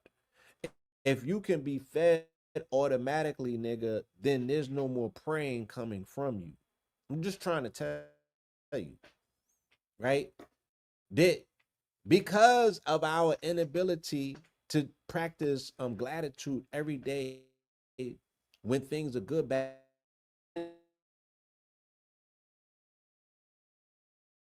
your back is against the wall. You pray when you feel the pressure.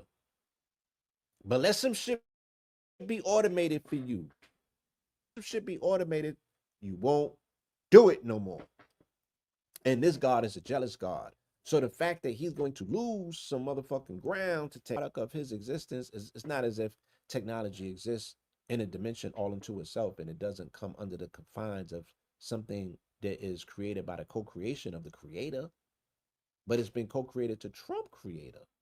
And the way that it plays out is going to be very interesting, right? It's not it's everything is not done yet. So I'm not saying that all of these things are going to play out as planned, but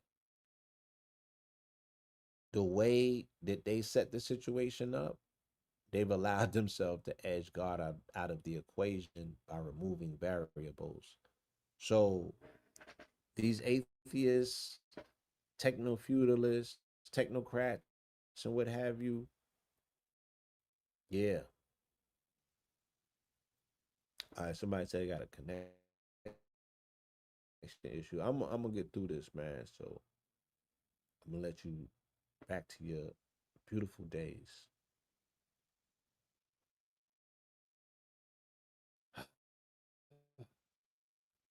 Let us cross to the other side of the lake.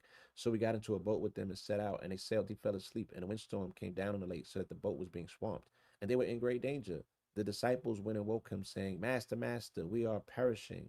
Then Jesus got up and rebuked the wind and the raging waters, and they subsided, and all was calm. Right? Um, so yeah, you know, Jesus got a incredible relationship with Poseidon on both sides of the coin. Feel me?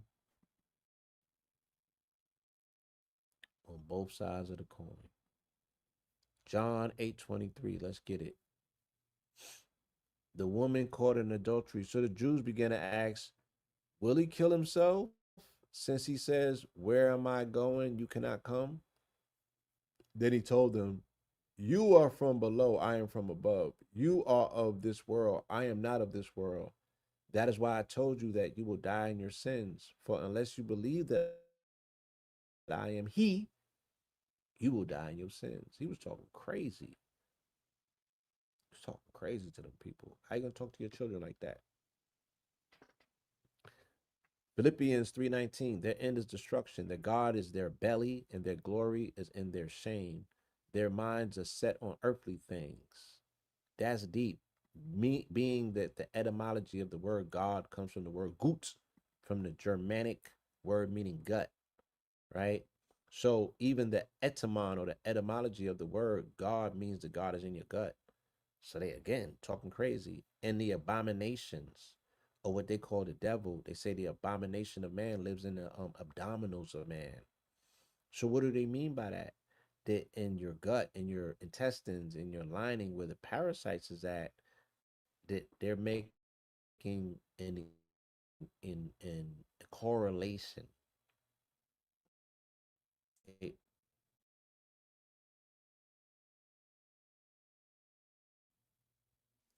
If the devil is the devil or shaitan is shaitan because he makes suggestions, temptations, that's what a parasite does. Overtakes it, you know what I'm saying? And pushes you more so towards a voice that's not your own, doing things that you weren't necessarily responsible for, but something told you to do it. What can that thing be? I wonder what it is. Simon the sorcerer, repent, therefore, of your wickedness and pray to the Lord. Perhaps he will forgive you for the intent of your heart. For I see that you are poisoned by bitterness and captive to iniquity. Then Simon answered, pray to the Lord for me, so that nothing you have said may happen to me. Right? Yeah.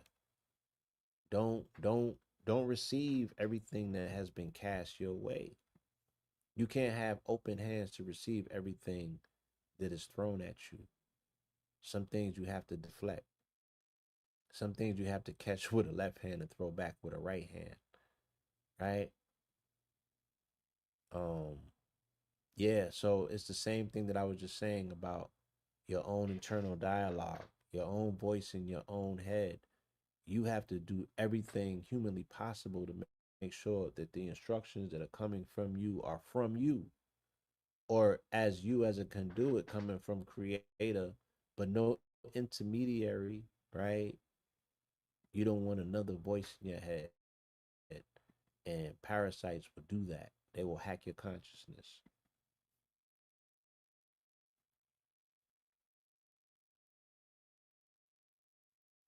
Let's keep it moving so we can close this out, y'all. Romans, let's get to it.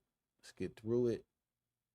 Shout out to everybody who has tapped in and is still with us, as well as anyone who has passed through today. Shout out to all of you and your families. May these blessings be extensive. May it be all in your auric field, matter of fact. So whoever you come into contact with, whoever you're in 20-mile proximity to, may they benefit from your blessings. Future glory. Romans 8:23. We know that the whole creation has been groaning together in the pains of childbirth until the present time. Yes. Not only that, but we ourselves who have the first fruits of the Spirit groan inwardly as we wait eagerly for our adoption as sons, the redemption of our bodies. For in this hope we were saved, but hope that this is seen as no hope at all. What hopes for what we who hopes what he can already see? Right? Who hopes for what he can already see? So even with this information, in any demonstration, you got to have faith. Faith of the unseen, you have to have faith that things that are not yet seen are things that are coming, right? That even when you put the seed into the soil and sow it, you got to have faith that the reaping of the harvest is guaranteed 90 days later, even though you cannot observe the process of it going through its undertaking. You got to have faith. So faith and belief are still foundational pillars of manifestation that are older. Those words etymologically are older than religion itself. So if they're underlying foundational principles of manifestation, how are we throwing the baby out with the bathwater, right? Or is that the reason, once again, that in our community that we could be so confused about our inability to manifest things that we are intentional about because what we have all of these connotations that these words that are related to religion we don't want to have nothing to do with them but they are integral to the foundation of manifestation faith and belief is okay. Let's keep it moving. Let's do a cross correlation and then we'll keep it moving. Ephesians 1:13. And in him, having heard and believed the word of truth, the gospel of your salvation, you were sealed with the promised Holy Spirit, who is the pledge of our inheritance until the redemption of those who are God's possession to the praise of his glory.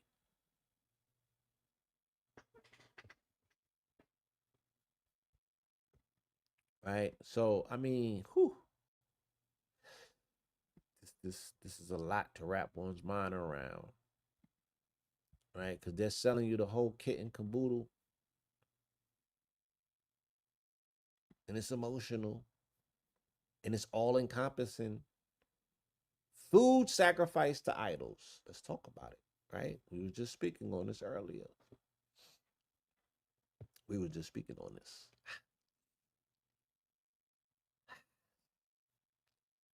So about eating food sacrificed to idols, we know that an idol is nothing at all in the world and that there is no God but one.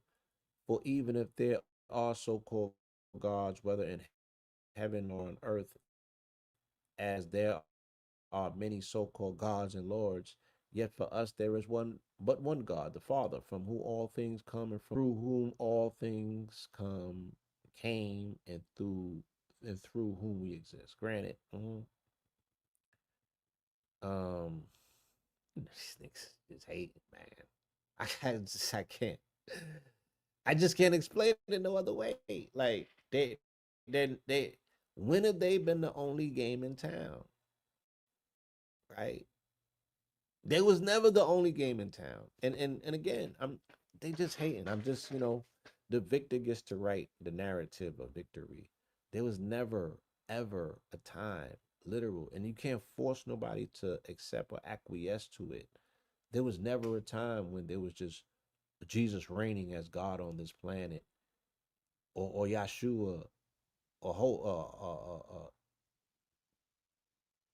none of that shit was taking place.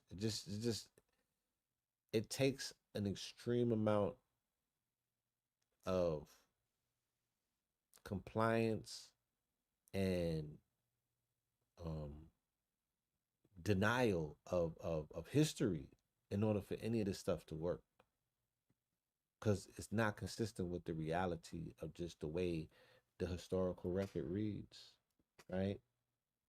It never was a time when there was such a thing. Multiple gods have always existed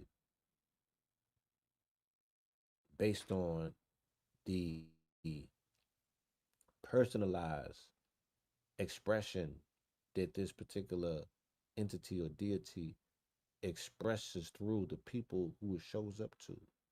And they can probably be calling on the same thing. No, they can't. Because they're not. You can just see from reading the tea leaves that they're conjuring different entities. And this shit has been taking place forever from around the world without them having contact with one another. So who are these entities? Who are these entities? Jeremiah 10:10. But the Lord is the true God. He is the living God and eternal King. The earth quakes at his wrath, and the nations cannot endure his indignation. Thus you are to tell them, these gods who have made neither the heavens nor the earth will perish from this earth and from under these heavens. Again, that's talking crazy, greasy to your competition. But I be damned. Some of them was here before you, my nigga. How did they get here? What you was window dressing, you was trying on outfits. Like, how did they beat you to your own motherfucking party? You created this shit for them to show up and set up shop. just for you to come behind them as a subordinate, and you can't even get into your own party because it's packed. You can't even get into your own party because it's packed. And niggas showed up with all of the VIP. They snatched all the VIP bands before you showed up. Or you in your party, but you can't get in VIP because they all of the bands is already been used up, and everybody got the same outfit on. So you can't be like, yeah, they already dressed up cosplaying you, and everybody got in VIP, and you on the outside of it. But you got all the magic, my nigga. But you trying to explain yourself to the bouncer, who's like, nah, son, there's already 16 Jesuses in there, my nigga. Like, what are you talking about?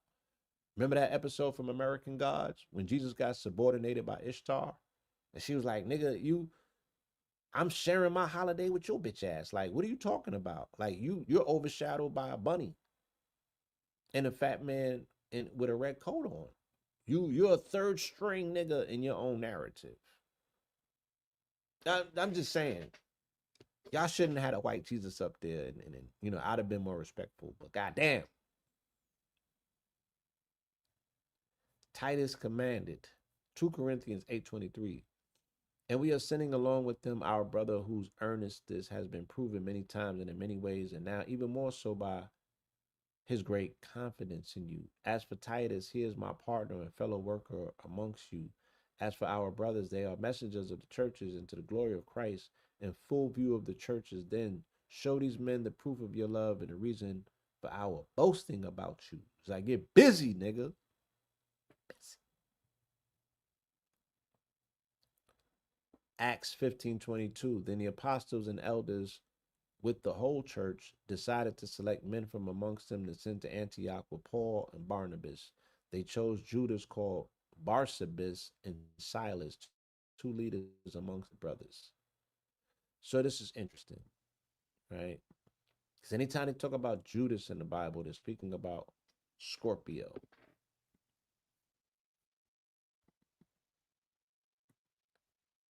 Ephesians. Ephesians ain't got it. Philippians. Philippians ain't got it. Tell them we got it. Colossians, Thessalonians. Again, I want to say thank y'all. Let me share this cash app with you before we get out of here. I'm almost there. I'm almost finished. I'm almost finished. I just know how this goes. If I don't do this now, it won't get done.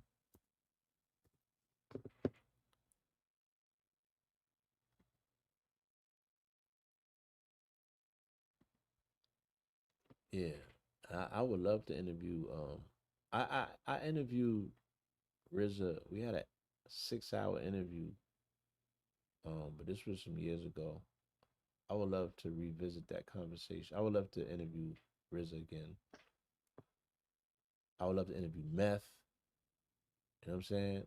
Whichever one of them niggas I think won't get emotional by the questions, the hardline questions that I'm finna ask. I would love to sit down with one of the good brothers, or maybe two of them, and have a deep, deep dialogue. Inspector Deck is outside right now, but I don't know if he's qualified to answer on behalf of the clan and the way in which I would feel Method Man would be, RZA would, you know what I'm saying? And, I interviewed Ray as well. I had went to Raekwon's studio. I interviewed Ray. I interviewed the brothers, the Ice Water brothers. What's that brother, light skinned brother that he used to always be with? Theodore Unit, them brothers. Yeah, I interviewed them. I interviewed all that. But and I might have definitely had a conversation with him about just like every rapper that I interviewed back then, I would speak to them about their crack rap. And I found that most of them were victims, meaning that their favorite people in the world were addicted to drugs, like their uncles or their brother or their parent. You know what I mean? Drugs had decimated their family, and it's almost like can't beat them, join them type of situation. That the way that they became strong and their weakness is that they became, yeah, they became the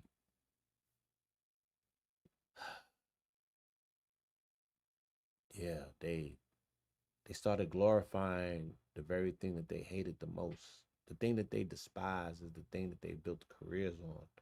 So I'm telling you, I'm looking at these niggas mad years removed. Fat Joe as well, right? Fat Joe as well. Um, that I'm like, you built a whole career off of some shit that you told me took somebody in your family that was near and dear to you that you loved. And because you couldn't deal with the emotionalism of that, you have now become a spokesperson for the very controlled substance that you know is responsible for tearing your family apart. That's how you find power. That's how you find favor. Is that you become the pitch person for the shit that you know tore down. That you ain't got no hands for that. So you gotta join it because you can't beat it. And then as a result, as a return on that investment, you gotta beat down everybody else's family because your family got beat by the White Rock because the White Rock dropped the Goliath in your family. Now everybody else got to be put under the sword. Shit, crazy, man. It's crazy. Hebrews 8:5. Christ is eternal priesthood. Now, if he were on earth, he would not be a priest, since there are already priests who offer gifts according to the law.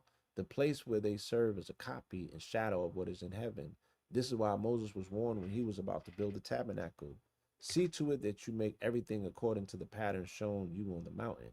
Now, however, Jesus has received a much more excellent ministry, just as the covenant he mediates is better and is founded on better promises, right? Again, this is them prompting and promoting the fact that when Jesus comes, he does away with the Mosaic law.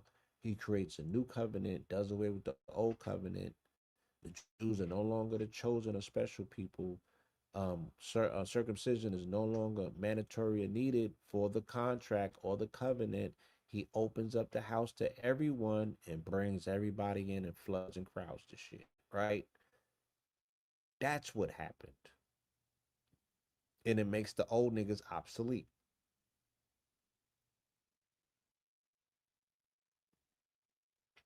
according to narrative, according to the scripture, right? Establish a new covenant, the old one is out the window.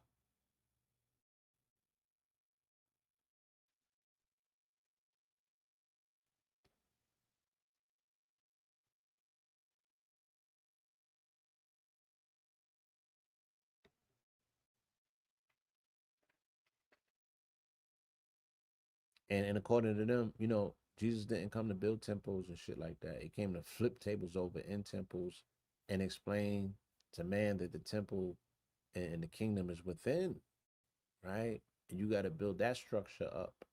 And I guess the way to do it is not following the dietary rules of Moses initially, but being on some herbivore shit like Jesus. I don't know. Maybe I'm freestyling.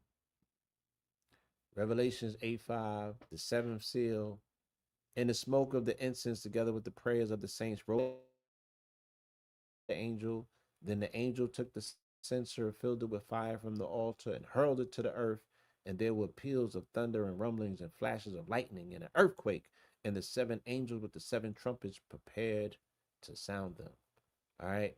I want to do 22:8 Revelations and we'll get out of here. Yesterday was 8:22, right?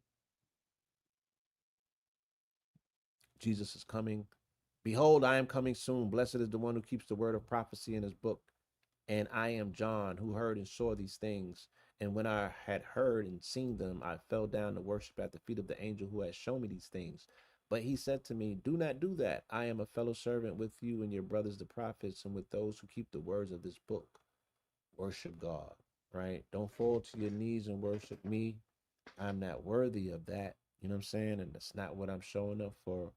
Go find you who your God is and go worship that, my nigga. Granted.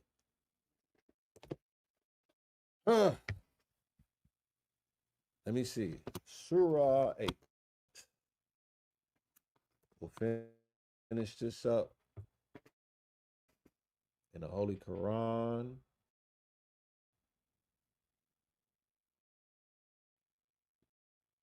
So we don't leave nobody out. Let's see if they got an 823. Surah 8, Ayat 23.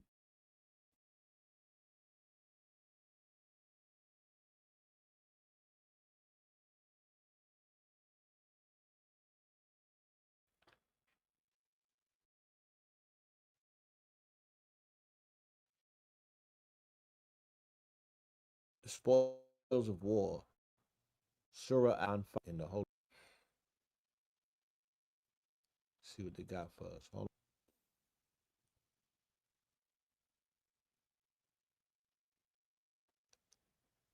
6, 7, 8, 9, 10, 11, 12, 13, 14. Gifting, 17, 18, 19, 20. All right, so we're gonna start reading from 20. We're gonna start reading from 21.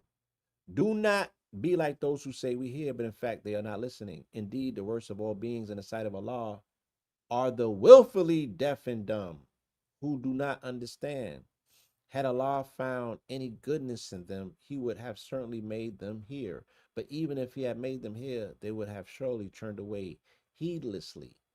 O believers, respond to Allah and his messenger when he calls you to that which gives you life, and know that Allah stands between a person and their heart, and that to him you will all be gathered. Okay? So shout out to the Virgo 917s. Shout out to all of the Virgos. My lady, my wife, my baby, she's born 917. Um, Father Rich is born 917. Lord Jamal is born 917. Uh 19 Keys, mother and father, right? My brother Bashir and um his mother, his beautiful mother, her name is um give me 1 second, because I know this, right?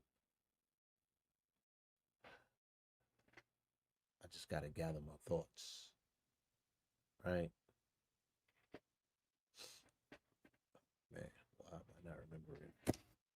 Nonetheless, yes, these beautiful people are born on 917, and there's even more. And 917 is the seven of clubs. I'm the six of club, which is John the Baptist card. That's why that last Revelation verse registered, because that was John. That wasn't John the Baptist. That was Saint John the Diviner from the island of Patmos. But nonetheless, um, still the messenger card. And yeah, I work together great with those 917s. So shout out to the 917 family out there. Shout out to the Virgo family. Shout out to the Leos. Um, and Scorpios, get your act together. Season is on the way, right? We a few away. Season is on the way. Shout out to my brother King Simon. On or about the weekend of September 17th, 18th, 19th, 20th. Um, we will be in New York. We will be in Brooklyn. We will be at Nicholas Brooklyn initially with our brother Bedell. Then we'll be at the Brooklyn Public Library, Grand Cayman. The big library on Eastern Parkway. And me and a brother will be doing a Q&A. All right. So there's links in my bio for that. Um, Go to King Simon's page. You can go to my page on IG at Blue Pillar 44.